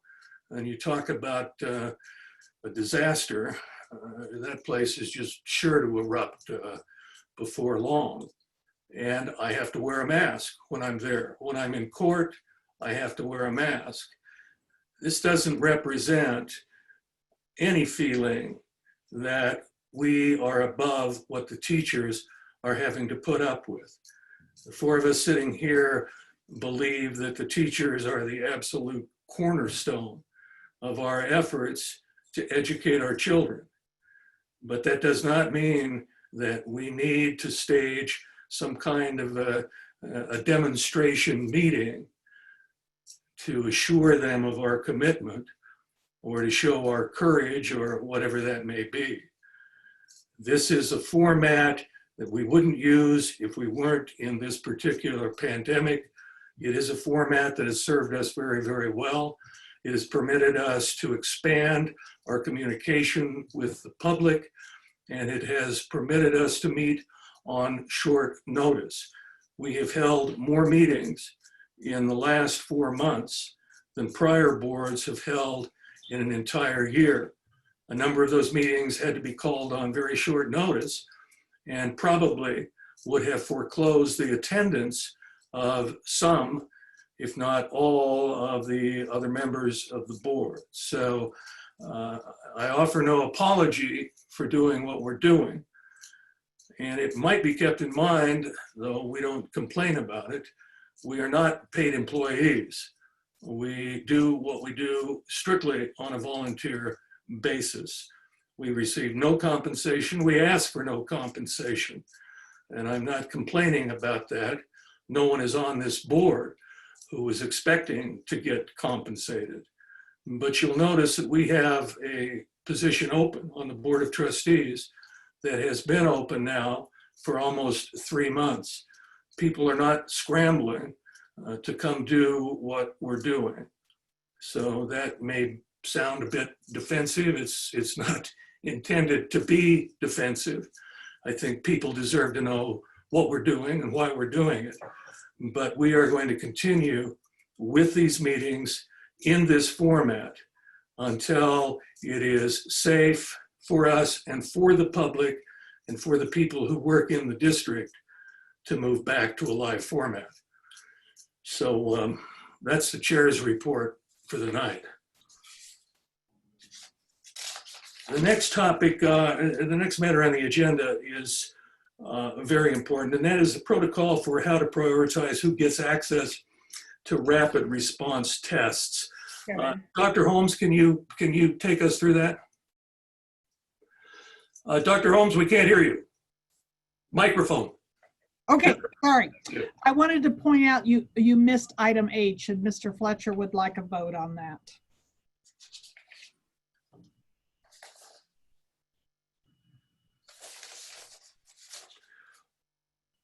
The nurses. Well, that's why I asked about that earlier. You've approved the nurses, but Mr. Fletcher would like Sure, approval. sure. to So, extend Mr. Fletcher, the question I asked earlier was, is this, we are not voting on a specific amount of money to hire these people, correct? That's certainly one option. That's probably the option that is the path of least resistance, that the board just authorizes us to spend some funds, which could potentially come from the contingency reserve if we don't have any COVID relief funds available. And that it's hard to put a dollar figure on it today. So an open out. Sure. So would you be satisfied if someone made a motion to approve the hiring of these additional nurses or contact tracers without any current limit on the amount spent, with the limit to be set once we have a better idea of what it's going to cost? Certainly, we'd be very happy with that. All right, will someone make that motion, please? Go ahead, Dr. Holmes, before you make the motion. I think the motion is to contract because we're not hiring them as our employees. Okay, good enough. With that correction, does somebody want to make that motion?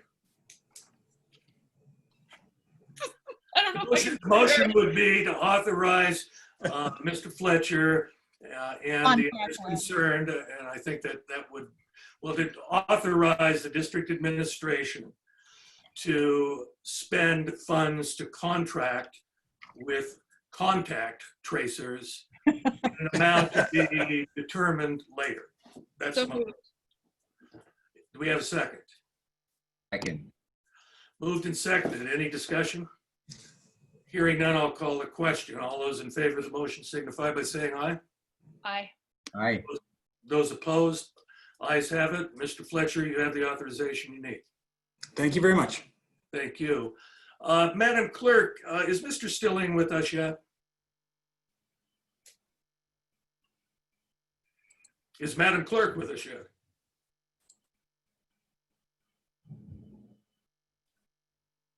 Yeah, I talked to him about 40 minutes ago. He has his phone with him if you would like him to join the meeting. If you could now, this won't take very long.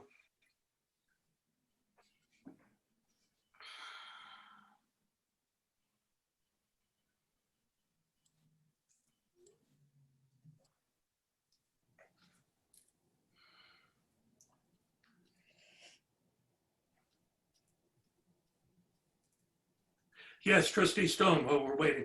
While we're waiting for him, would it make sense to have either Aaron or Brooke talk to us about the rapid response test protocol? I think they were the ones that came up with it, or does that make sense to have the superintendent do that? Dr. Holmes, what do you think? If they're available, Brooke could speak to it. I mean, excuse me, Aaron. All three of us worked on it together. Is that something that you want to have done tonight, Trustee Stone? I don't know. Only if it's easy. I guess if we didn't plan ahead, it makes it kind of hard. Why don't we take that up at our meeting next week, if that's okay? You have a memo on it, and we don't actually have control of these tests, so It's really good at explaining it. Okay, if you can explain on that information agenda, if it comes to an action item, then we could have them on the phone at that point. I think that's fine. And Madam Clerk, will you note that so that it definitely gets on the agenda for the next special meeting? Keith, I'll- go ahead. If Dr. we Holmes. had possession of these tests, we could raise a lot of money for the district. Everybody wants them. Chairman, I would just want to note before, I don't know when we're going to discuss it, but I'm not available next Thursday. Well, are you available next Wednesday? I don't want to be, but I can be. I understand that. I understand that completely. Madam Clerk, any progress with Mr. Stilling? Yes, I am moving him up to a panelist right now. Thank you.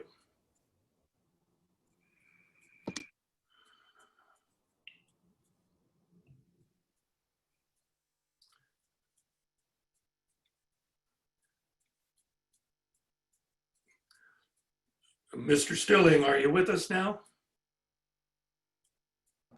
Yes, sir. And thank you for taking a few additional minutes. I realized while I was lying awake last night that we may have left something slightly open in terms of the public's understanding of our vote on the amendment to the athletic competition protocol. What was proposed and what we agreed to, what we approved, was a set of amendments that were designed for fall athletic competition, playoff competition. Those amendments apply to fall competition, and the protocol itself is still in place once that competition is completed. We did not authorize a complete revision of that protocol. In other words, once those playoffs are completed and we start into the other seasons, the protocol as it existed will be back in effect. So I didn't want, for instance, the basketball team or the wrestling team or any other team to think that we have thrown out that protocol in its entirety, and we are now authorizing our athletic teams to play anybody in any zone at any time. We can take those matters up later if we need to, but the only thing that has been authorized is the playoff competition amendments. Mr. Stilling, did you want to speak to that? Is that contrary to your understanding of what we did? No, that's exactly my understanding. I actually, when the board meeting was over last night, I drove downtown and talked to a couple of the coaches, and I did it. For example, I reminded Coach Kirkland that our normal protocol is in place for the next 2 weeks until that first round of the playoffs. Our teams that are preparing for district competition right now, volleyball is the only team on our campus that practiced today because they have a district match tomorrow night. And I did inform our basketball and wrestling coaches today that when their seasons start, we'd be under our practice model, and our competition model for basketball and wrestling is still to be discussed. So that is my understanding, yes. Thank you. Any questions or comments from the other trustees? Does that contradict what any one of the trustees felt we were doing? Okay. All right. I wanted to make sure that we had that covered. It's by way of just clarifying the earlier action that we took last night. Mr. Stilling, thank you for being with us. Hope we didn't interrupt your evening too severely. No, I love meeting with you guys. So an extra chance to do that is always a great opportunity. Flattery will get you everywhere. So do we now, Dr. Holmes, are we ready to move to the protocol for prioritizing access to the rapid return tests? Sure. You see a brief memo in your packet on this.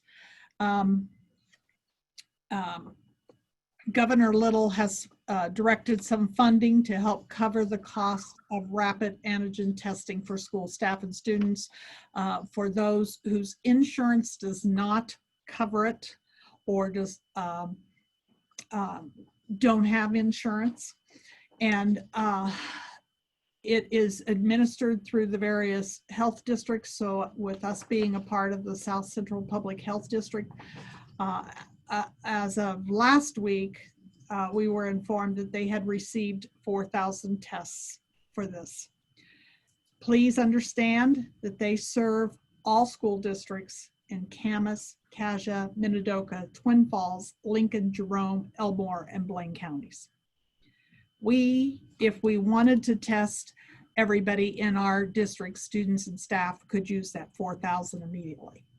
However, it would be a waste of supplies because per Josh Jensen at South Central, this test is a good test for people presenting symptoms.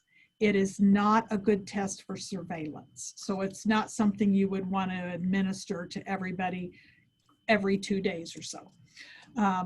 Kind of like the NFL. And even then, if we had those kinds of tests, we would have to administer them very frequently, because all it tells you is at that point in time, you are either infected or not. It doesn't tell you about tomorrow after you've been to the grocery store and so forth and so on. So we have set it up that Aaron or Brooke or Aaron's contract tracers, once we get them contracted, will be the ones who will request South Central to provide this testing. And because they have limited quantities, we can't just say, come test the whole football team or whatever type of thing. We are going to try to request early in the day so that we will be their priority for that day. And also because they have to get it back down to Twin, where the actual machine is for running the test. You can't move the machine without recalibrating it every time you move it, so they don't move it. Because there's a time window on that.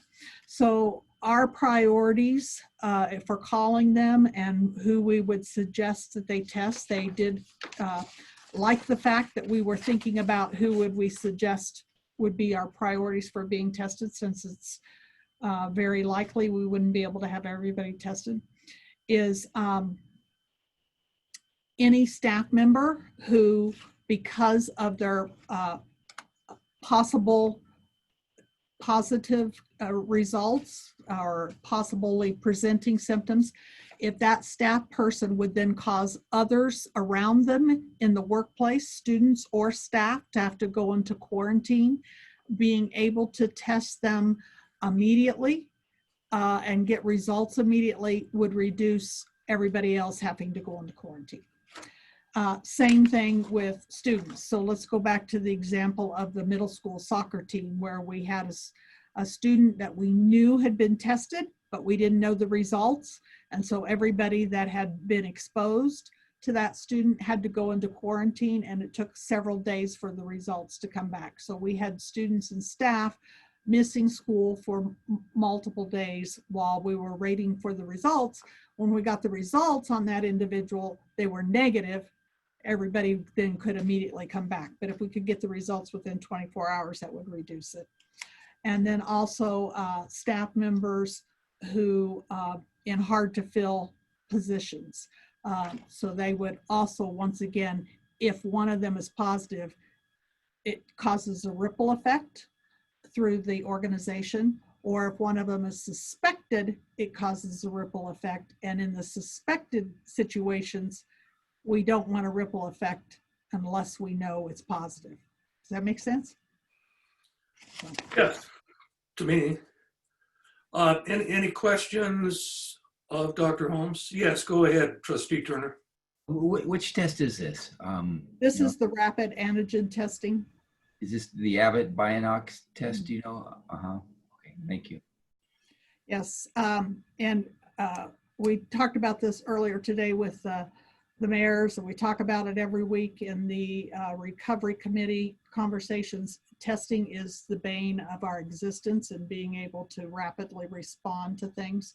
And it is, I'll just say, very frustrating that if you have money and clout and you're the NFL or something, you could get these tests, but you can't get them for schools. The survey that we took of other school districts and looking at Plan B and so forth, we had 14 respondents, and 7 of them came back and said members in their community could get tested without symptoms. Why are we out at the end of the road here? That would be a question we'd have to ask the health professionals. I know from sitting in these meetings that because of their limited supply, they are testing only symptomatic folks at this time. Dr. Holmes, do I understand that the entire district has 1,000 tests at its disposal? Region 5, South Central Health District, has 4,000. 4,000. They anticipate further shipments in the future, but they have 4,000 at this, well, as of last week. I don't know what they have now after they've used some. And do they have their own prioritization protocol? These are allocated, this money is allocated for schools. So Okay. school staff and students by the governor. And they did, when we had the Wood River High School football, they came within 24 hours and used 10 of their allotment, which is about the max that they'll do any place to test folks. That was how we were able to determine rather quickly that we did not have spread with coaches and things like that. And the limit on the numbers statewide, was that simply because there weren't sufficient supplies of the test available, or why was it that we were only able to get 4,000 for this? I believe it is a supply issue just from sitting in these meetings and listening to people talk about it. And finally, did they give you any indication of when the supply will be broadened? Every week there's hope, but that's all I could every week it's like we're hoping in the near future, or just like we were hoping in the near future to have the study, we're hoping in the near future. I know St. Luke's has another antigen testing coming on, and they're hoping it'll be the first week of November. But okay. Again, there really isn't anything for us to decide. That's in the nature of a report, is it not? that is correct. We can't decide that we want 100,000 of them. You certainly can decide that, but good luck making it happen. Sure enough.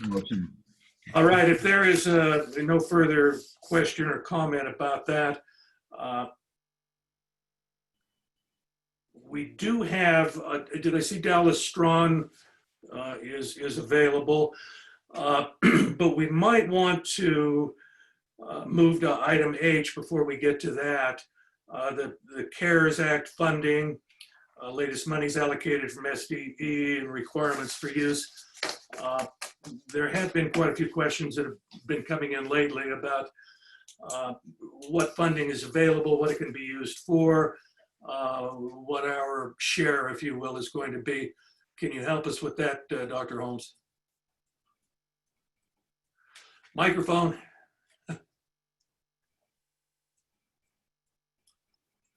Okay, actually, I think Brian is probably better to help us with that. I will tell you this. Brian is looking for every wiggle room we can find because it comes with a lot of strings. Yes, and it does. so we have been debating a lot of ways that we could take care of our staff and still meet the requirements of spending this money. Go ahead, Mr. Fleischer.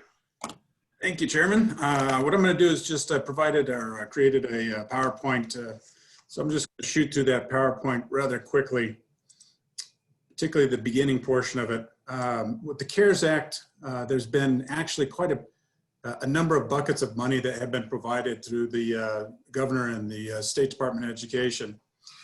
And they have similar names, have similar parameters.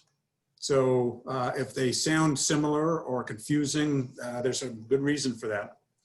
Essentially, under the CARES Act, there's two primary funding sources. One is called the Elementary and Secondary School Emergency Relief Funds. You'll often hear this referred to as ESSER. And then there's the Coronavirus Relief Funds, which is often called the Governor's Idaho Rebound Funds or just Idaho Rebound Funds. And then within each of those two categories, there are subcategories that the district has been awarded. And there's actually three pools of money within those two categories of money. So within the ESSER funds, there's the base grant that we were originally awarded. And we talked about this last year. And some is, we talked about it as a round figure of about 240,000. It's actually the award amount is $238,056. And these funds in the grant are to be spent between last March, so March 1st of 2020, and they are eligible to be spent through September 30th of 2022. So we have a nice long runway on this.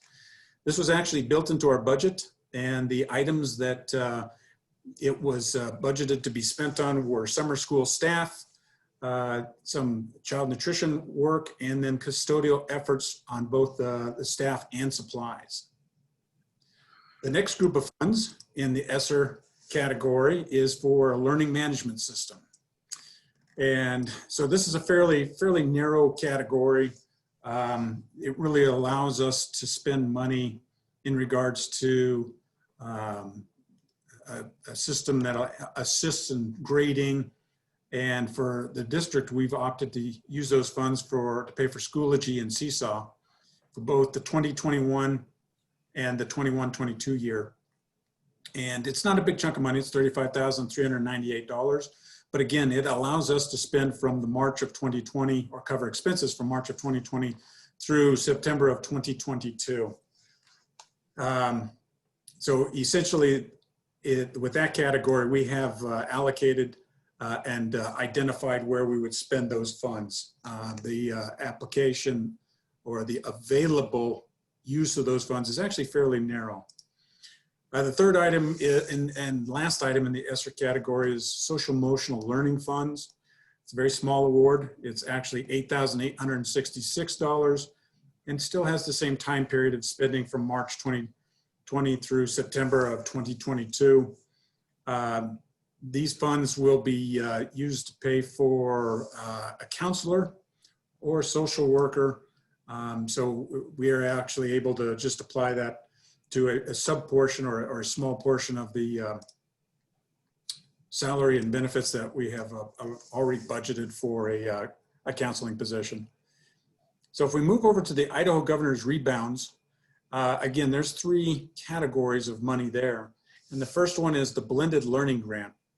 A couple of things change under the Governor's Idaho Rebounds money is that for two of the awards, the funds are available through December.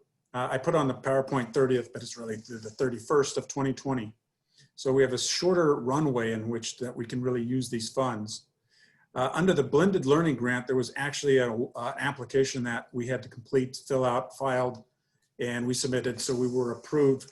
The sum award is for this district is $175,721. And again, this is one of those categories that has very narrow set of parameters in which we can use these funds. And we'll be using these for devices, primarily for teachers. There may be some dollars left over for the student machines, but essentially we're using that for the teachers. The next item is actually a difficult one for us in the Idaho Rebounds, and it's focused towards child nutrition. The time frame on this is that we could spend these monies, and it's a correction to my PowerPoint. The sum award is $18,685, but frankly, the time period is limited from April and May of last year, and it had to be used for summer feeding program activities. It could not be used for displacing currently spent or currently budgeted funds. It had to be used to offset funds that were incurred as a result of the COVID environment that was over and above what you were already anticipated to spend. And frankly, for the district, given that time frame, we were using resources that were school resources that were already for staff members that were already being compensated, or they were volunteers. And we have a contract with our child nutrition program, or the food management company that facilitates the child nutrition program. So we didn't have any additional expense there. The only area where we believe that we'll be able to spend this money is to recapture the cost of fuel associated with the mobile delivery portion of the program. So we're going to seek reimbursement for that amount, which won't come to the $18,000 amount. So again, a fairly narrowly defined set of parameters and where we can use these funds. Approach the state on numerous ideas. They have consistently been very militant about holding our feet to the fire in regards to what we can use those funds and what they can't. So we're still exploring that particular one. So hopefully we can find a way to spend all of those dollars. Excuse me. The last one is really the nuts and bolts of the conversation tonight. It's the Governor's Idaho Rebound Special Distribution. And for the district, it's $1,069,877. And unfortunately, the grant on this one, given that chunk of money, and it's the most recent amount that's been awarded, is still limited to be spent and used by December 31st of 2020. So it's a big chunk of money, narrow time frame to try to shoot through. And the money, when the governor came out, was originally announced as being as A, discretionary, and B, backfilling the 5% reduction that we experienced this year from the statewide school budget that impacted this district by roughly about $1 million. So it was announced to be an alignment or a reimbursement for that reduction. But frankly, what subsequent guidance has really told us is that there's some narrow sets of parameters as it pertains to these monies, and it is going to come through us from the State Department through the discretionary funding line item, but it is actually discretionary within a set of parameters or strings that really limits or hamstrings how we might otherwise use these funds.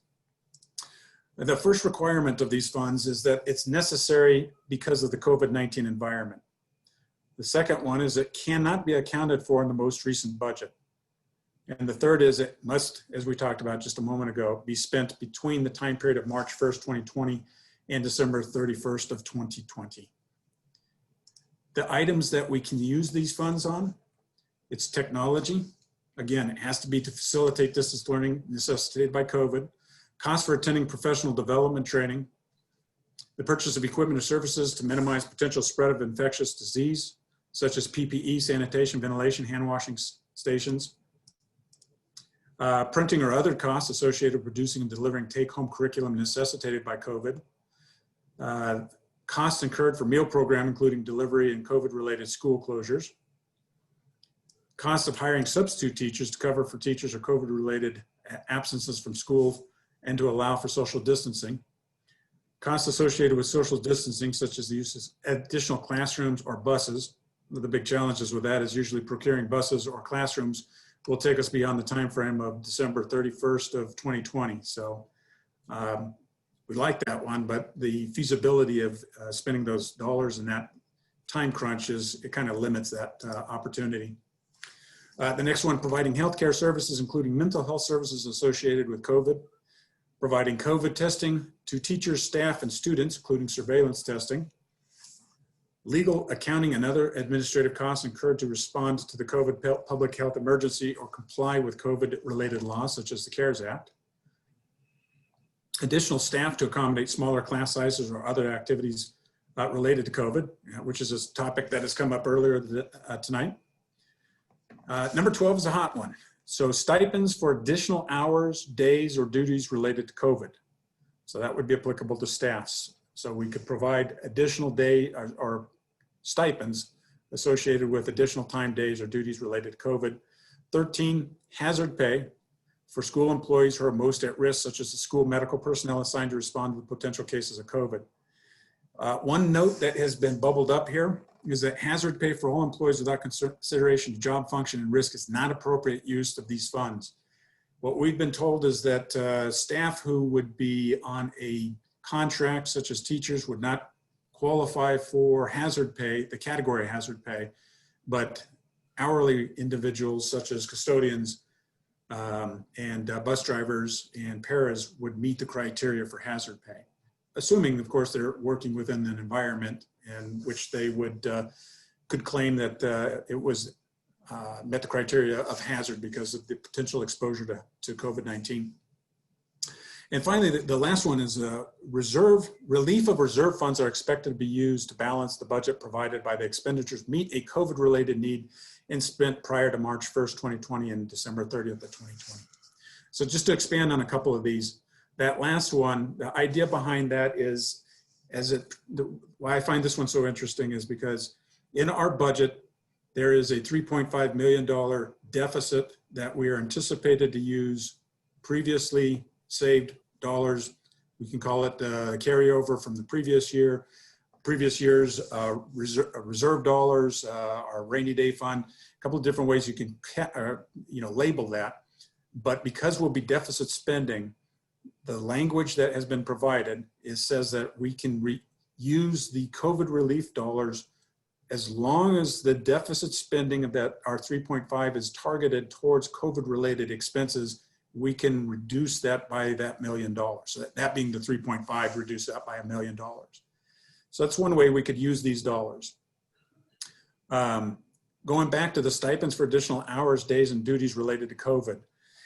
The guidance has been pretty strict in regards to to really focusing on that these dollars are not supposed to be used to augment existing salaries within the existing calendar. So you can't increase a teacher's daily rate by X percent without increasing additional days, hours, or duties related to COVID. So essentially, in more straightforward way, we can't increase steps and lanes for our salary schedule to accommodate this, but we can provide a stipend for staff associated with these additional work. I've kind of already touched on 13 in regards to what hazard pay looks. I'm sorry, 13 being the line item here on the PowerPoint, but that's the hazard pay for school employees most at risk, and that by virtue of federal guidance says that that really needs to be an hourly rate and not somebody who's on a contract. So how this is going to work is districts are identifying expenses and parking them in these various categories.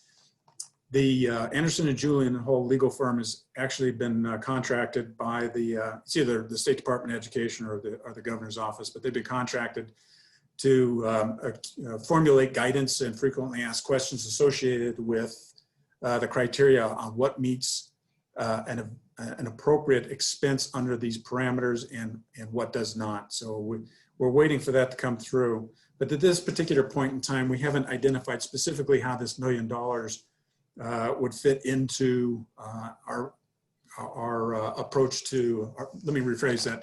We haven't identified exactly how we would use this $1 million. There's been, as I mentioned, a couple of different ways tonight that we might use some of these dollars in order to remediate some of the educational needs that we have. We certainly could use it to offset some of the reserve funds that we are budgeted into. One aspect is that that's still in the air and we don't have a definitive answer for is that we have filed with FEMA and we are still waiting to hear that we have been approved for those dollars. If those dollars are denied by FEMA, and at this point, our most recent conversation with FEMA late last week, was that our request is still moving through the system and has cleared 2 of the hurdles. I'm not sure if that's 2 of 3 hurdles or if that's 2 of 200 hurdles, but they have cleared at least the 2 initial hurdles and are moving through the system. However, I did hear from 2 other districts that their COVID requests through the FEMA program were actually denied. So how that necessarily relates to ours it's always hard to gauge. I'm talking with the FEMA contact. He wasn't familiar with those 2 districts, so he couldn't really provide me any information or any guidance on that.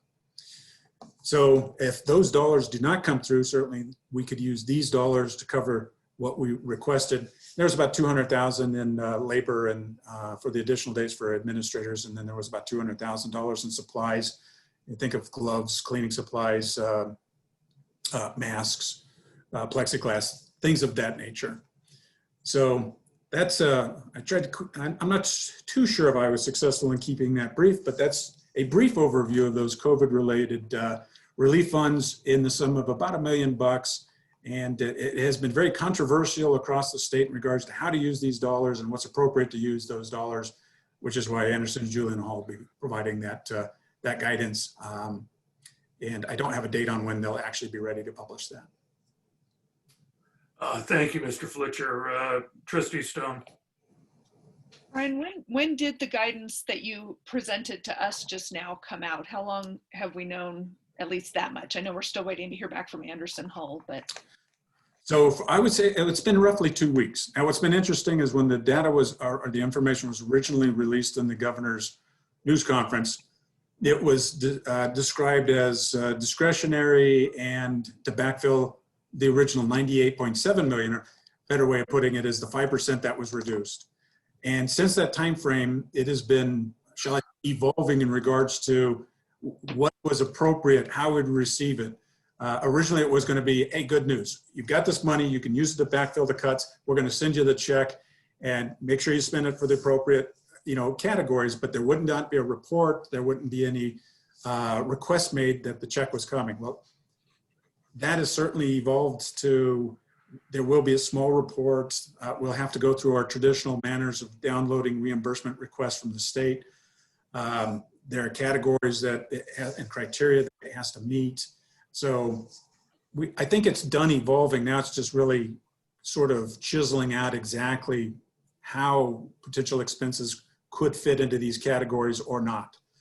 So the most recent information was I met with Brett Walther last week, and we talked about a number of these things. So, for me, we had a meeting with, I had a meeting with Brett last Friday, and then we had a meeting with the Treasure Valley business managers on Thursday, and then one with the Magic Valley business managers on Tuesday. And there seemed to be more questions about what's appropriate than definitive answers. So we're all anxiously looking forward to that Anderson, Julian, and Hull guidance. Other questions? Yes, Trustee Turner. So, so what happens next?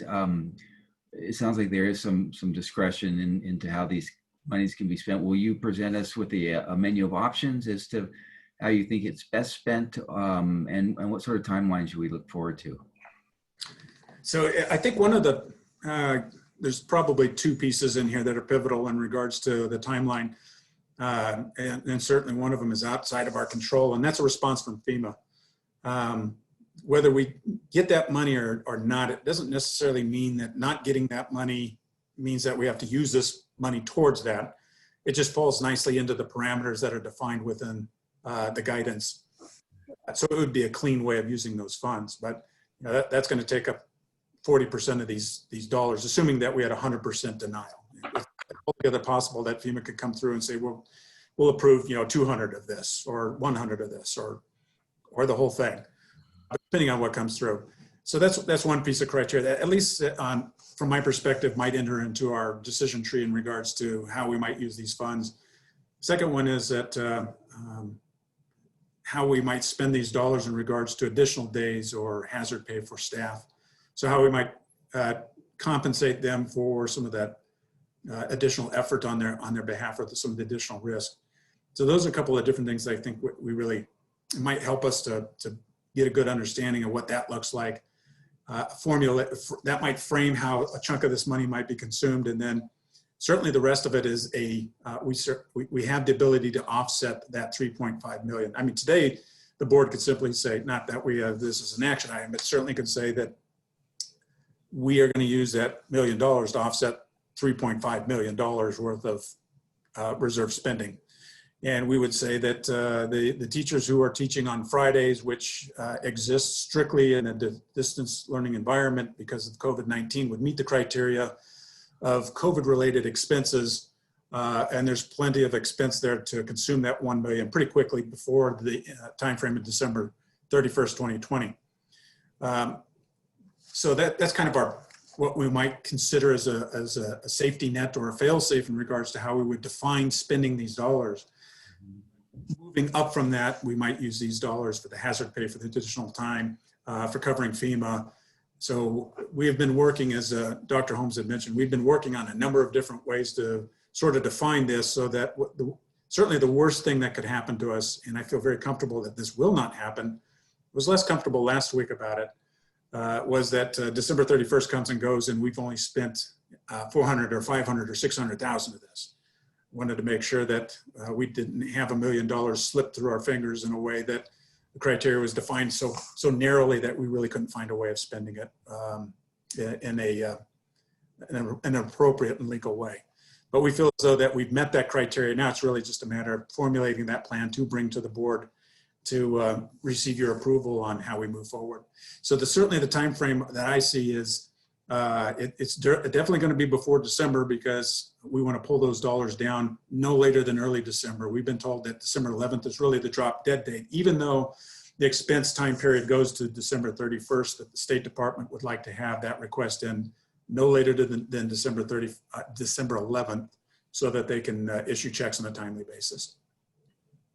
My only request would be that if you are going to give us a range of options, to bring them as soon as possible, so we have as much time as we can to deliberate on those. Yeah, absolutely.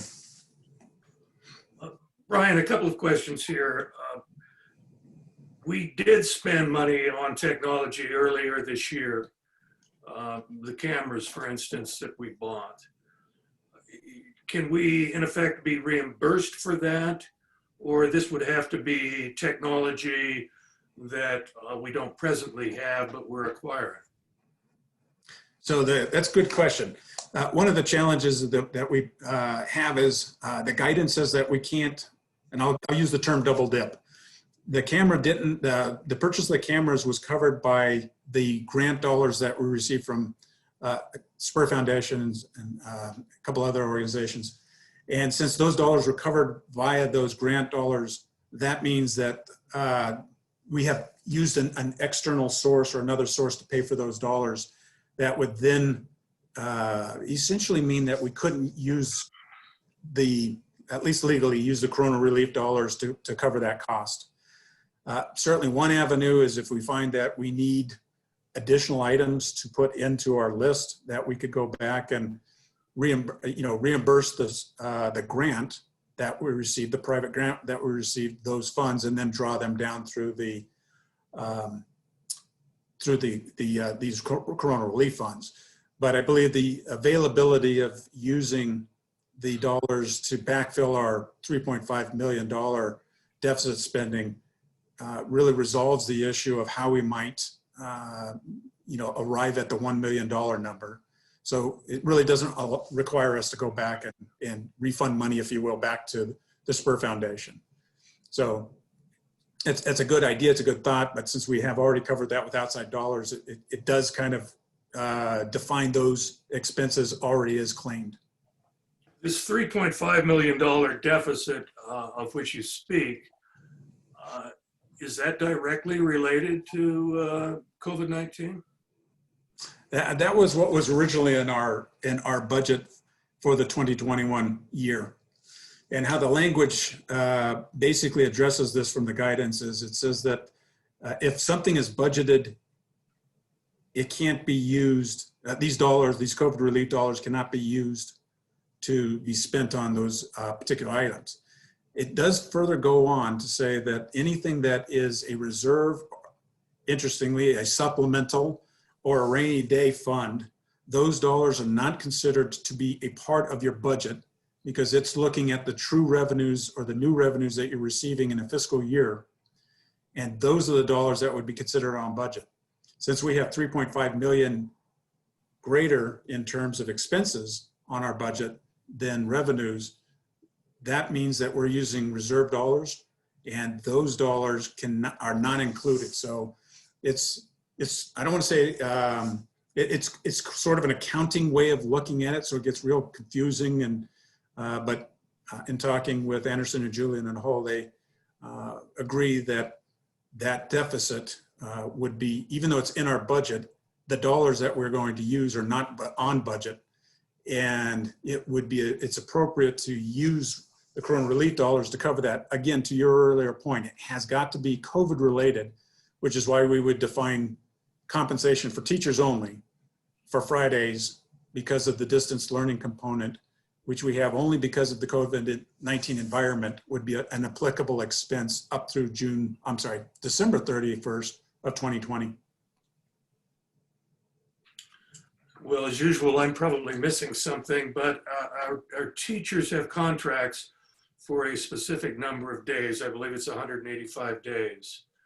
Uh, And we aren't, in the contract at least, we don't say that that's Monday through Thursday or Monday through Friday, although that's obviously implied.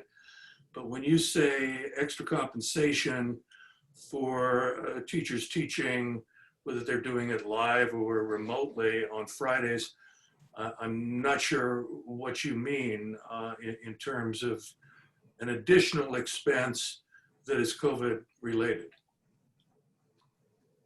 So yeah, it is. It does feel like it's a sort of lost in the shades of gray on this. So when we put our budget together, you're correct.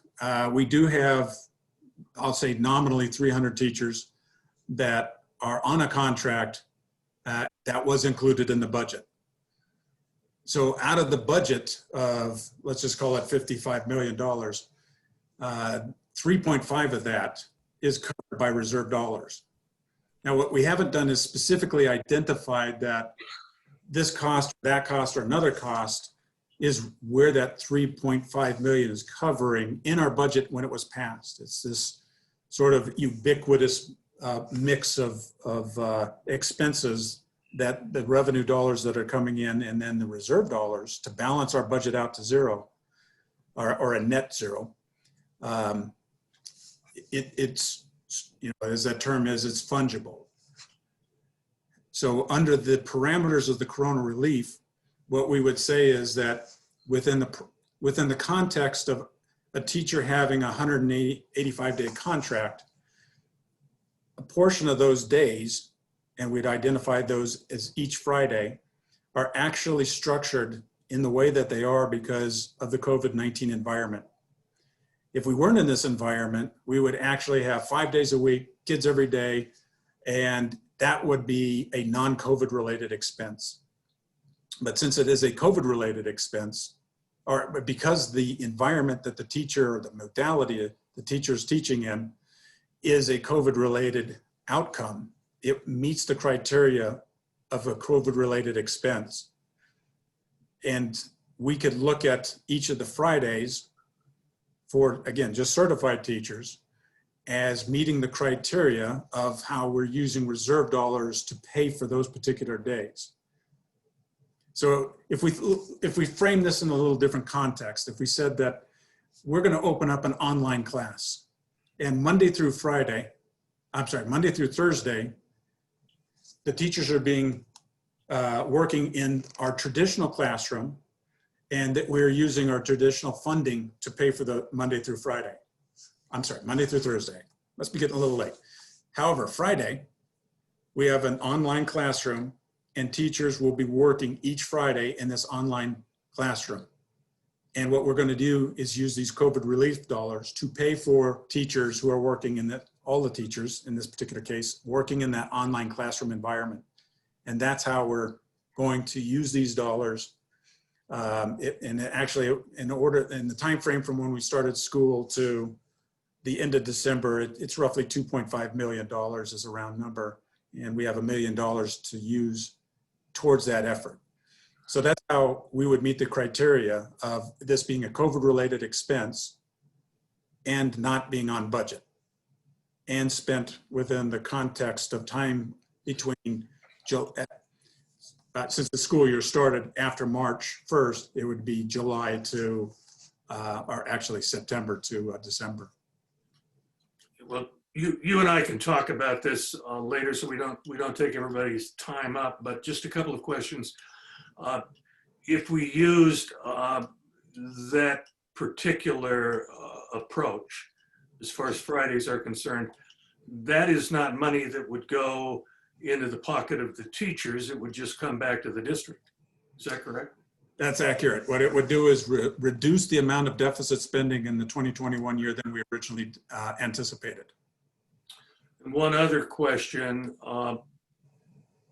if we were now to contract with guest teachers or certified teachers or credentialed teachers, whatever, to bolster our efforts to meet the learning deficit. I take it that that would be and I know that I'm not asking for a legal opinion, but that would fit the definition of a COVID-related expense. That's correct. It would be a COVID-related expense. This is nothing that we had actually had in our budget, on top of which, or the only limiting parameter is we could only cover those expenses through December 31st of 2020.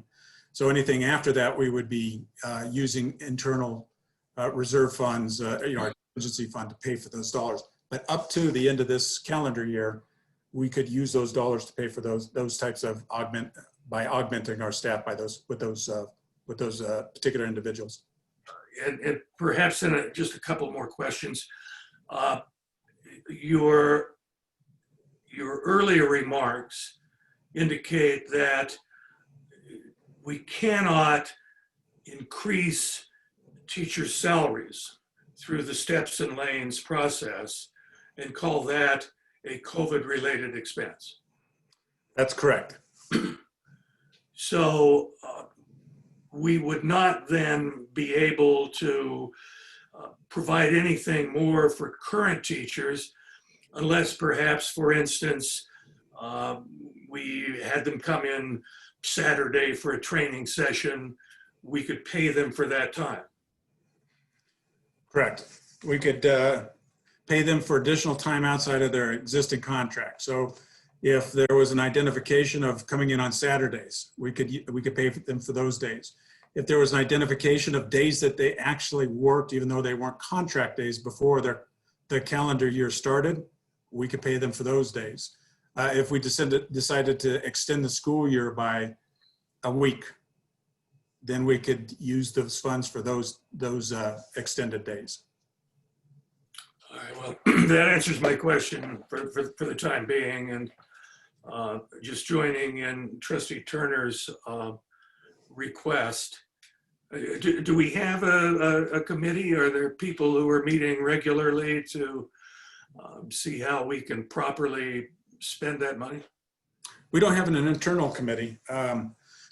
I've been meeting with business managers in the two different regions to talk about this. And if it's any consolation, we've been chatting about this for about, 10, 15 minutes. And to the degree that there's confusion on exactly how we would use these dollars is completely understandable, because I've been in probably a collective 4 or 5 hours of meetings with business managers with lots of debates and lots of discussions, and plenty of people still at the end of it scratching their head going, I'm still not sure exactly how this is going to work and how we're going to define the parameters in which we're going to use these dollars. So and a final question then.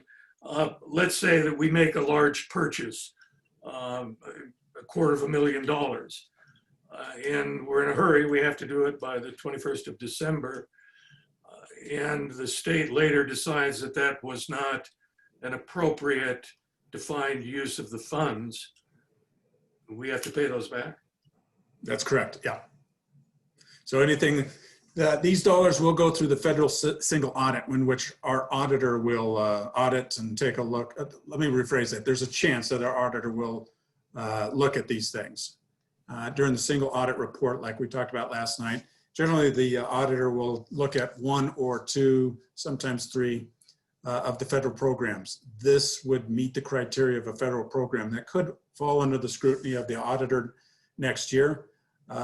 So given that, we want to make sure that we have an ironclad case in regards to the use of these dollars, and we'll be tracking them so that we can point specifically to how we use these dollars to defend the district in the event there are any audits or questions that come up as a result of an inquiry into how we spent it.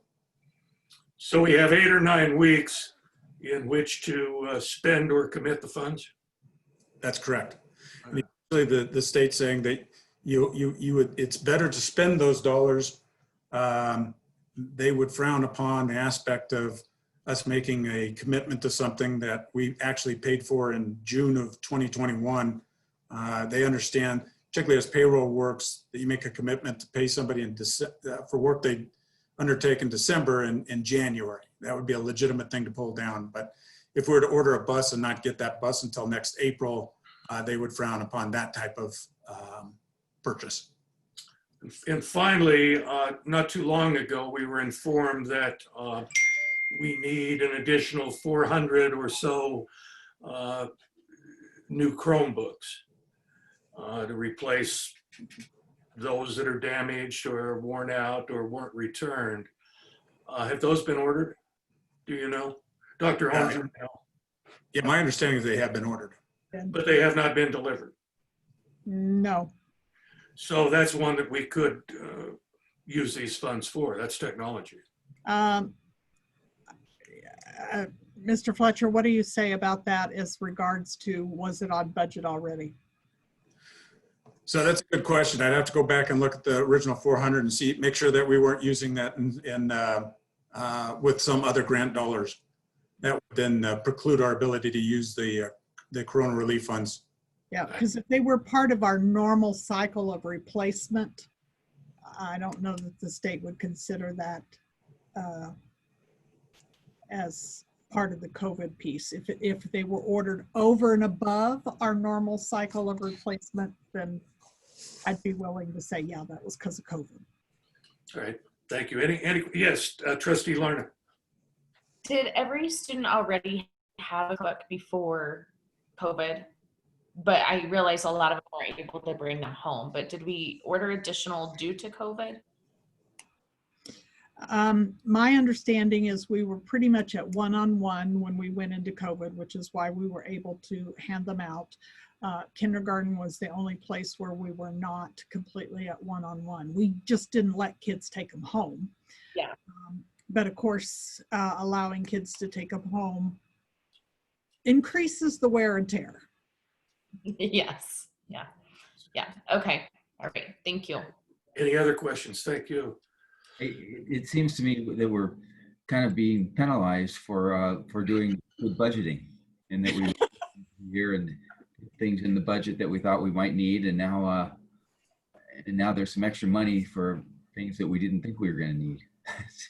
Well, yeah, one of the business managers said that this is starting to feel like it's welfare for business managers that don't know how to budget. And for those business managers and districts who were trying to be careful and conscientious and cover, contingencies and liabilities and potential risks, now find themselves being penalized for being, careful and judicious. So yeah, I agree 100% with your comment, Trustee Turner. I think We're not going to hold your skill against you there. You did what you were supposed to do. Thank you. Yes, Dr. Holmes. I think now that 2 weeks of this swirling around and it seems like the information has quit changing for a little while there. Every meeting, either Brian or I would participate in, we'd run down and find each other and go, okay, now it's, it was like trying to pin it, something moving to the wall. I think the next step now is to get our BCEA reps and principal reps all together in a room and figure out what our recommendation should be to you, or all together in a virtual room, some room somewhere. Good. All right, if there are no further questions, thank you very much, Mr. Fletcher. Thank you. And we'll expect to hear more from you. We do have, is Dallas Strawn still available, Madam Clerk?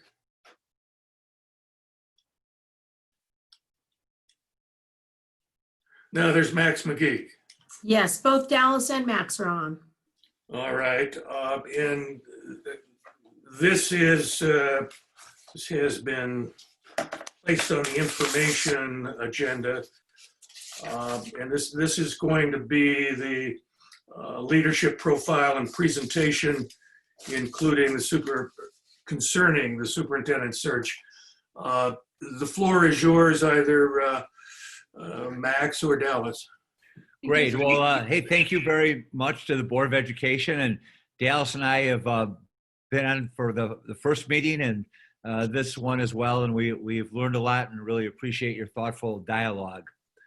We will not take up much of your time, but we want to make sure that we answer any and all of your questions, and also give the community an idea of how inclusive this process has been. And we really want to commend the board and thank the staff for their hard work, and especially you, Trustee Stone, for coordinating all these different focus groups.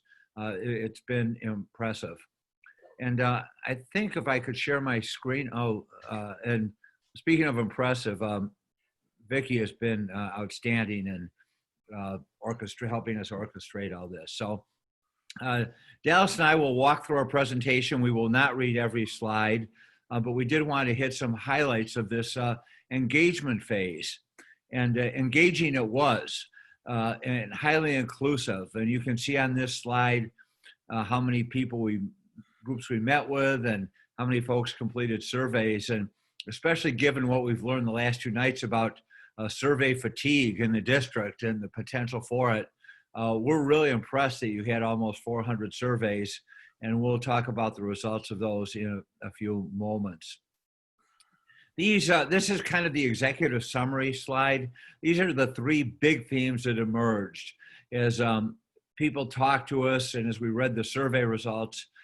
Themes about what they want to see in their new leader, what's really important to them. Communication, you can read what that means. We'll dive into that a little deeply later. Empathy as well, and trust. The leader must be trusting and trustworthy. And this idea, whether it's restoring, rebuilding, fostering, cultivating, this climate of mutual trust and respect is essential. And what's interesting is how all 3 of these are really interrelated. You can't have trust without empathy and communication.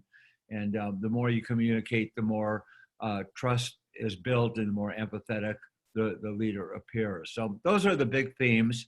I'm going to turn this over to Dallas to walk us through what we found out about the strengths of the district. And I know you've had the last, 6+ hours that have been so focused on the challenges that COVID presents and finding bus drivers. I mean, really difficult times. But I think it's worth taking a few moments to reflect on all that is great and wonderful, and so much is great and wonderful about your district. So Dallas, I'll turn this over to you. All right, can everyone hear me? Yes. Hello. All right. Thank you. The survey was interesting, and there were many strengths of the school district brought to us as we met with them. And as Max said, I'm not going to read every one of these, but I'll just kind of go over them quickly.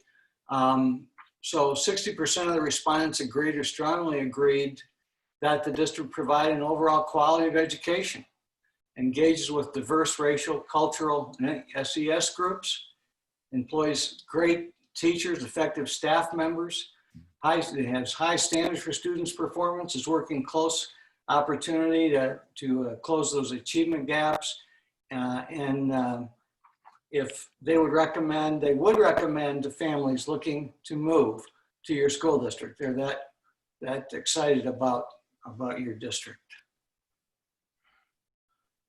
Focus group interview strengths, beauty is overwhelming. Of course, we heard that, I think, from everyone. We hope we get to see that someday as we're working with you. Diversity of students and community. Diversity also is a strength of your district. Quality of teachers, incredible, talented teachers engage with kids and community and very caring. Generous business and nonprofit partnerships provide resources to kids that many school districts never experience. So that's a tremendous strength. And of course, programs are robust curriculum and opportunities for students. Sports clubs and arts are prevalent. So in their words, students, we like the opportunities to connect with students, student groups, and teachers. There are a lot of clubs and activities for students and teachers who sponsor them, and the people that sponsor them really care a lot. The staff said a number of things. There are amazing curricular opportunities for kids. We have strong partnerships with the community, including providing service projects for students and supports even in the summer months. And the parents, the district is located in a beautiful, extremely safe and positive family-oriented culture. We have dedicated principals and teachers who care about delivering quality education. And again, these are kind of a summary of some of the ones we thought were very important to bring to you. Right. And I think you'll see in the narrative, the written leadership profile report, which we have submitted to the board, there are all of these and more. And we use these to attract and recruit candidates. And we're getting, I'll talk about it at the end, but we are hearing from candidates that are really interested, some far afield and a couple very local. So they, as well as we, are excited about the strengths of your district. That said, I'll summarize the challenges and issues. Communication, we talked about that earlier. And that ties in with that second bullet point. Your district, we have more responses from taxpayers without children in school than I've had in the last 2 years on any district we surveyed, including some that are almost 5 times larger than yours. So clearly you have a great way of reaching out to them, but they want to know more about the district. They want to hear more. And so that's something I think that the new leader really needs to take into account, is to get out and about in the community and spend a lot of time. And Dallas and I have been superintendents. We know how challenging that can be. We also know how important it is, especially when levy issues are not in the not too distant future. We also learned that parents, teachers, and support staff really want to feel that parents ought to be engaged as partners more. And it was interesting because not every group felt this way, but what we thought the parents wanted to be engaged more in the school was interesting. And that will probably need some probing, again, by the new superintendent as he or she spends time in the community meeting with groups. And the teachers and principals got such high marks and have such high regard, but the fear is, how are we going to keep our great ones here? And how are we going to get new ones? There's a national teacher shortage. There's a shortage all through Idaho as well. So how are we going to get really good teachers and ideally even a more diverse teacher workforce with whom the Latinx population can identify? So those are some of the mighty challenges. I dropped this table at the last moment, really just to take a back look and kind of look at the colors in this. And you can see the key at the bottom, that the green areas are, where the responses were highly positive, the yellow pretty much close to 1-to-1, and red, the negative responses actually outweighed the positive. These were prompts about the state of the district. We give this, again, to help identify candidates who have expertise in the areas that need to be addressed. And when they come in and we sit down with the board at the transition meeting, we also use this as a roadmap for the goals. So you can see some of these green and white areas about the overall quality. Number 1, number 15, recommending the district to new families, effective staff members. But across the board, it's overall quality of communication is all red and yellow, attract and retain excellent teachers, and engaging parents as partners. So again, just kind of a graphic look at some of these areas. And you and your staff can dive into the numbers later, but we thought it was important just to give this kind of really big picture, colorful look at what we learned from the survey. Focus groups in the survey had so much in common.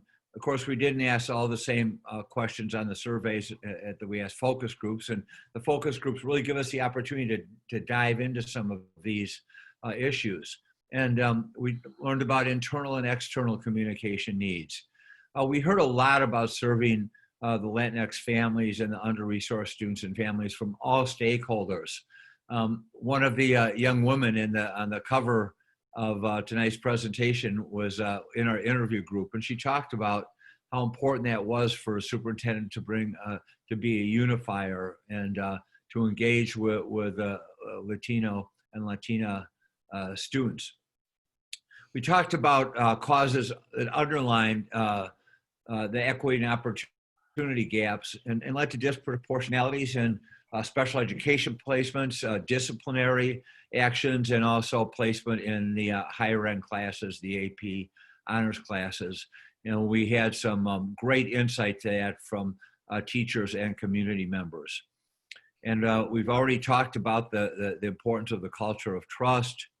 And but we started to learn more in the focus groups about some impending financial issues.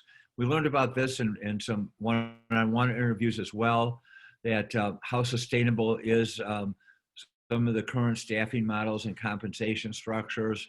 What are we going to do about our facility? So the new superintendent should come in with some financial acumen. To round it out then, we do like to quote people in their own words, and I'm certainly not going to read through all of these. You know, I think there's some that are worth pointing out. The first one from the students about the importance of inclusivity. And while everyone prides the diversity in Blaine County, they're looking for a unifier to bring folks together. I highlighted in the staff, that second one, the biggest challenge is trust. We've said a lot about that already.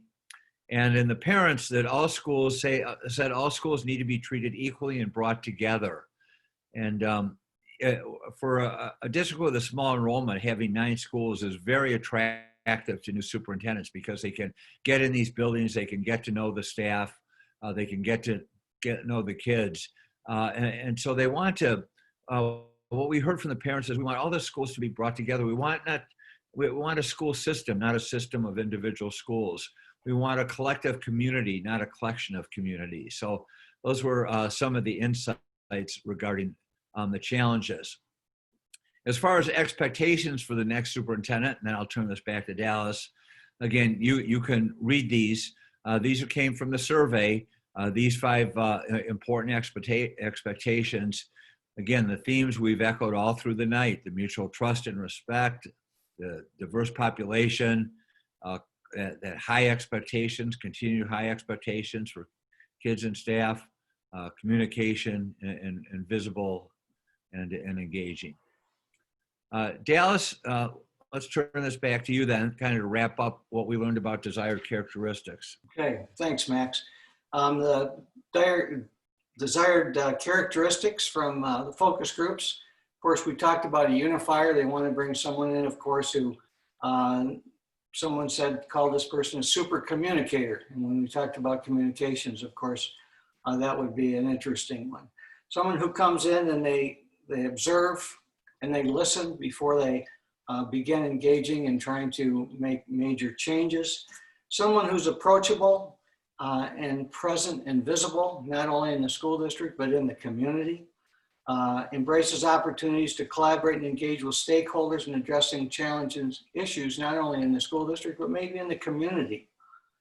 Loves immersing oneself deeply in the community. A role model who presents in overall excellence. Well-read in current research, children's literature, and culturally responsive and learning materials. They have a breadth and depth of experience in working with diverse stakeholders. Experience as a superintendent in a district of similar size and complexity. Cheerleader, want a candidate that hopefully might have experience in Idaho. That's not a given, but that's something that a few people were interested in. Someone with a long-term commitment. We did talk to you, and obviously we want bring someone to you that has an interest in being there a long time, and someone who has an interest in increasing your educational acumen to everyone in the area.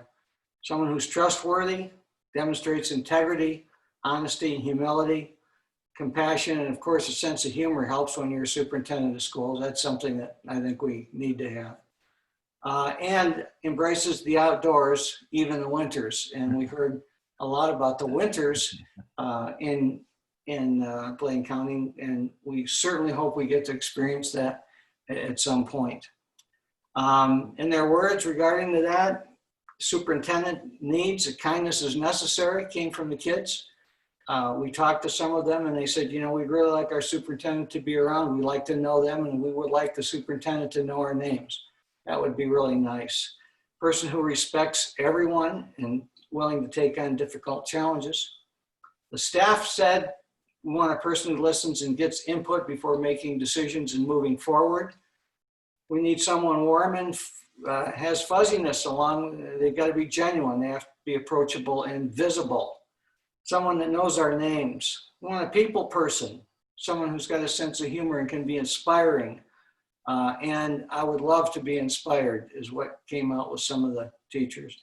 Person must have a record of doing hard things in a small community and very positive reputation. And some comments from the parents. They'd like someone with experience in equity work and justice. They'd like a person who's empathetic. Students will notice experience in education, who knows the Idaho culture. Person who's excited about being here and can relate and identify with the mountain community and natural surroundings. A team builder and draws the best out of kids and teachers. And they have to be able to communicate the why. And we heard this several times. Why decisions are being made.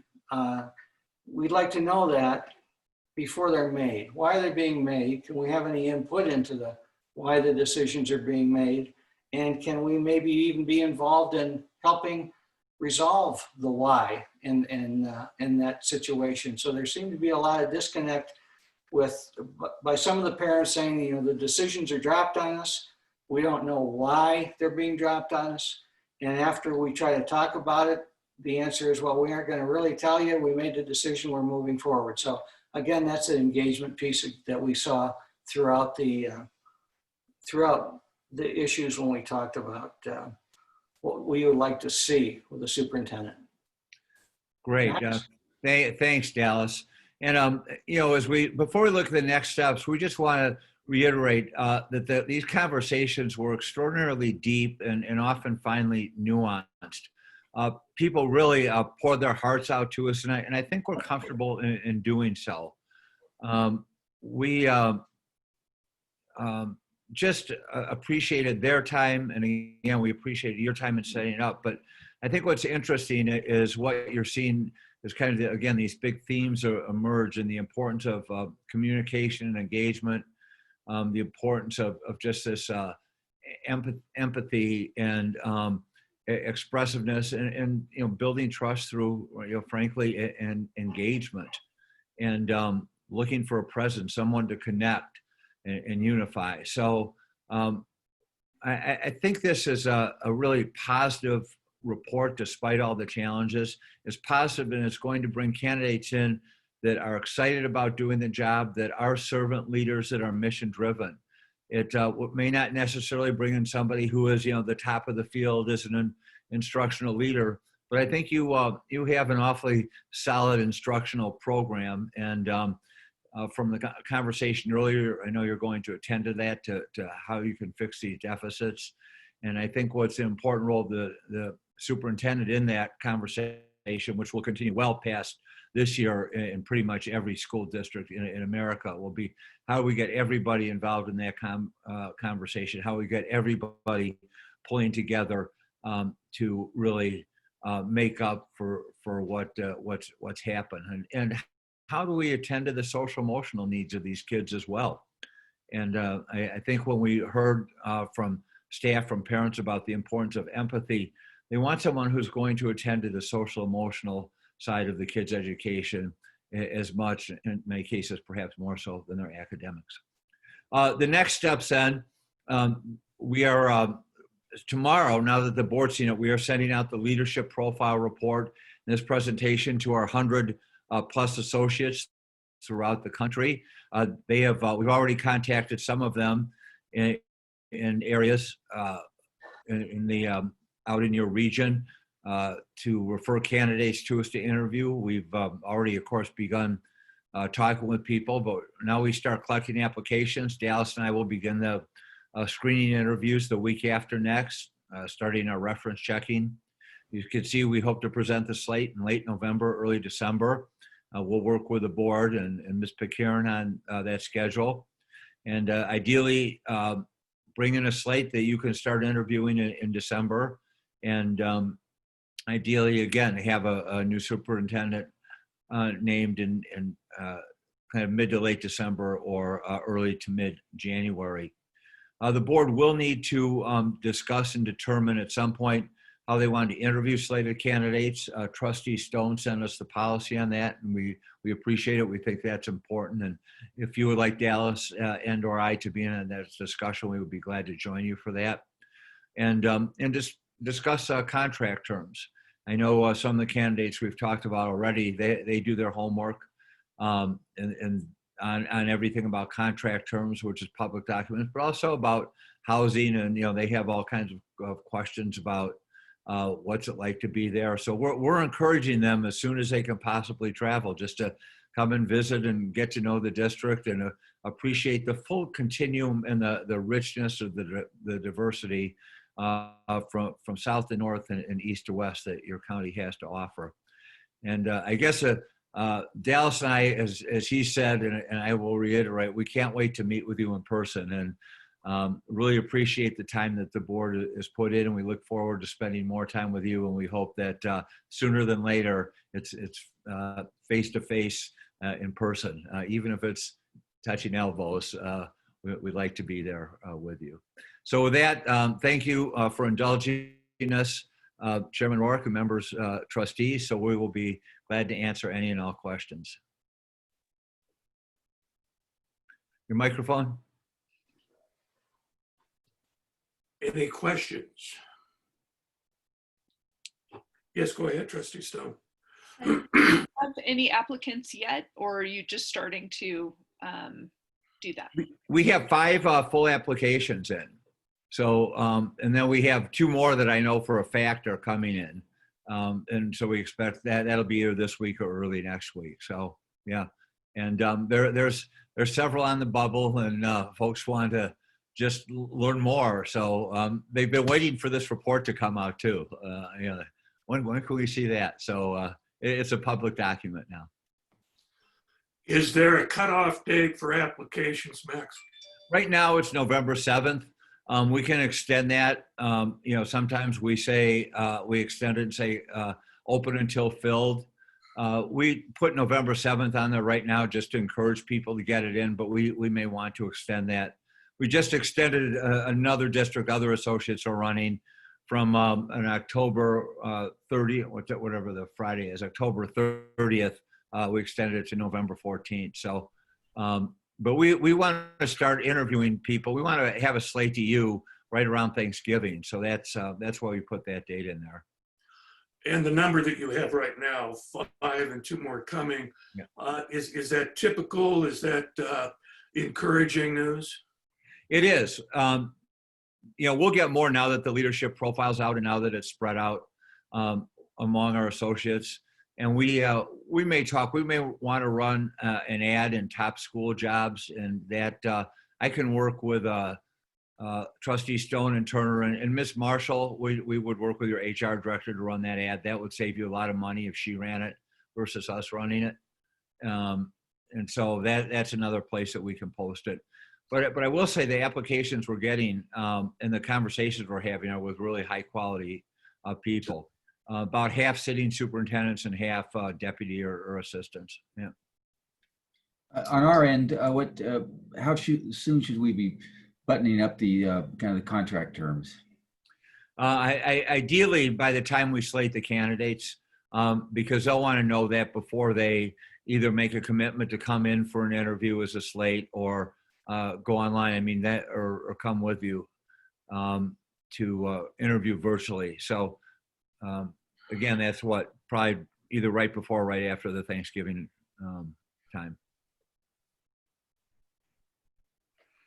Yes, go ahead, Trustee Stone. How are you finding doing this during COVID is compared to the normal process, and what impact has there been? It's interesting because we don't, sometimes during the normal process, we get people dominating a focus group. One individual really, try to dominate it. And this, it's really nice because we can kind of spread things around. So that's everybody that comes has plenty of opportunity to participate. We wish we had more at some of the groups, and I think that's part of the problem. Not so much of the process, but they're just so exhausted from Zooming or WebExing. I mean, it gets tiring for them.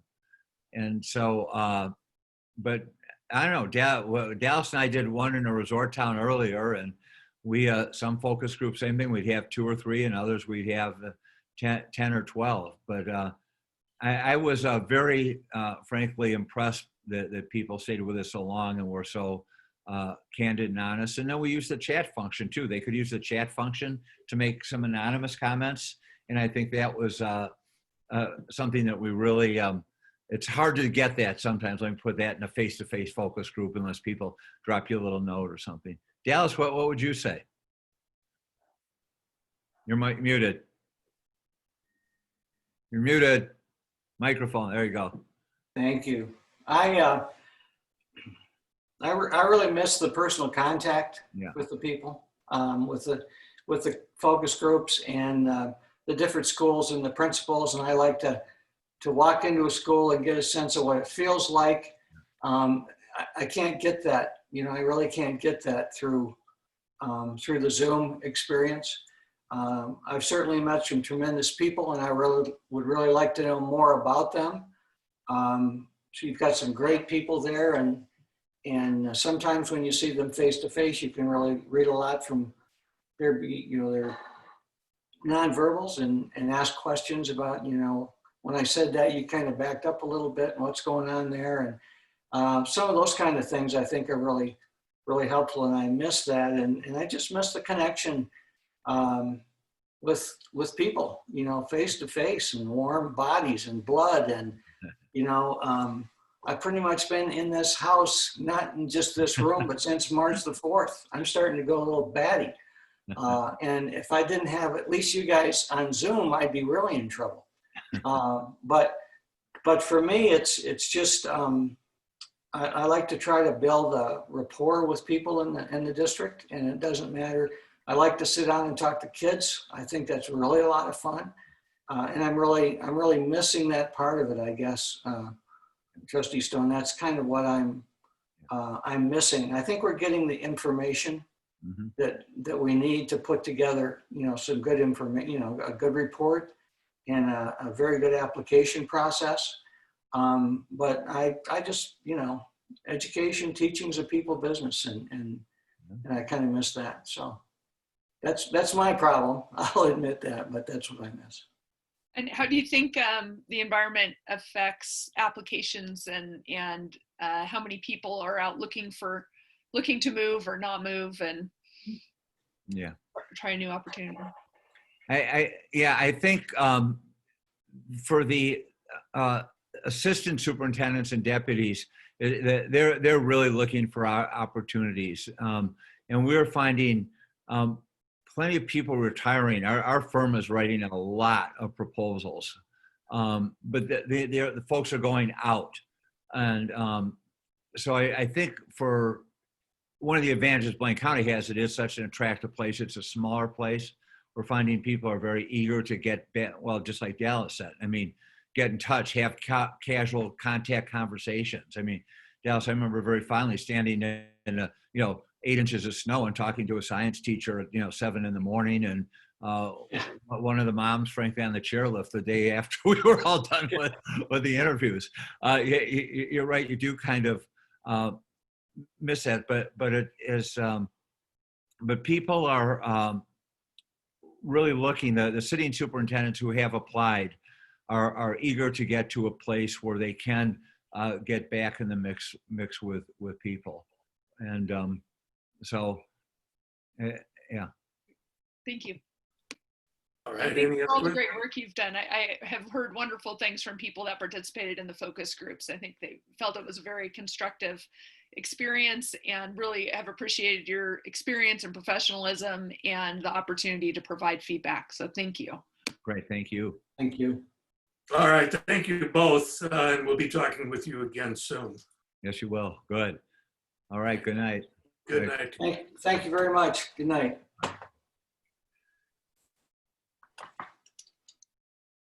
All right.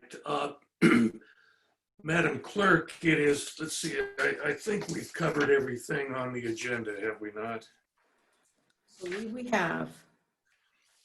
All right, we have scheduled an executive session pursuant to Idaho Code Section 742061B to consider the evaluation, dismissal, or discipline of, or to hear complaints or charges brought against a public office member, individual agent, or public school student, and to consider labor contract matters. I will entertain a motion to that effect, asking for a executive session, and we'll need a roll call vote on that. So if someone will make the motion. So moved. And we have any discussion? All right, hearing none, I'll ask for the vote. Madam Clerk, will you go ahead and call the roll? Trustee Larna, Present. Actually, Aye. it's yes or no. Aye. There we go. It's late. Trustee Stone, Aye. Trustee Turner, Aye.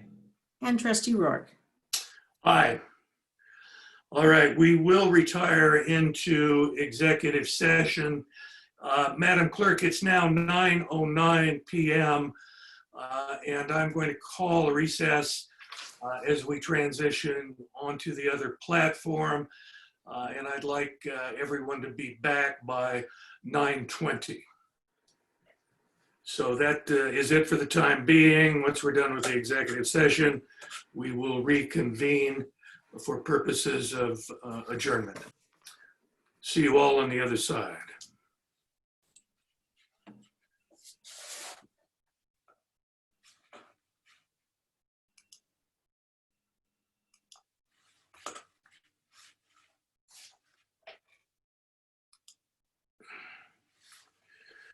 Keith, your mic and your camera are still on. Just Yeah, I'm trying to get that off. It cut me out. okay. Let's see. Go back to Zoom. Go back to meeting. There we go.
Hey, Vicky, I can't get on again. Oh yeah, there we go. Or you're on. I can hear you. I can't see you, but I can hear you. Can you Yeah, see me? I'm not allowed to start my video. Oh, it was because, yeah, Vicky had to turn my video off because I'd accidentally turned it on while we were in the other meeting. Oh, I So now see. she probably has to give me permission again. Oh yeah, there we go. Thank you. I got cut off because I screwed up. Got it. Oh, and he's here. That's good. When I saw you pop up, because I have both of them on two screens, when I saw you pop up, I went, oh no. Yeah, thanks for catching that. I dragged the window over and in the process clicked my video on. I didn't realize it. Again, that's weird. I All moved. right, Madam Clerk, it's now 11:25 p.m. The record should reflect that we are back in public session. Having completed our executive session, I'll entertain a motion to adjourn. I move we adjourn. I'll second that. Moved and seconded. Any discussion? Call the question. All those in favor signify by saying aye. Aye. Those opposed, ayes have it. Motion carries. Good night. Good night, Amber. Good luck. Thanks.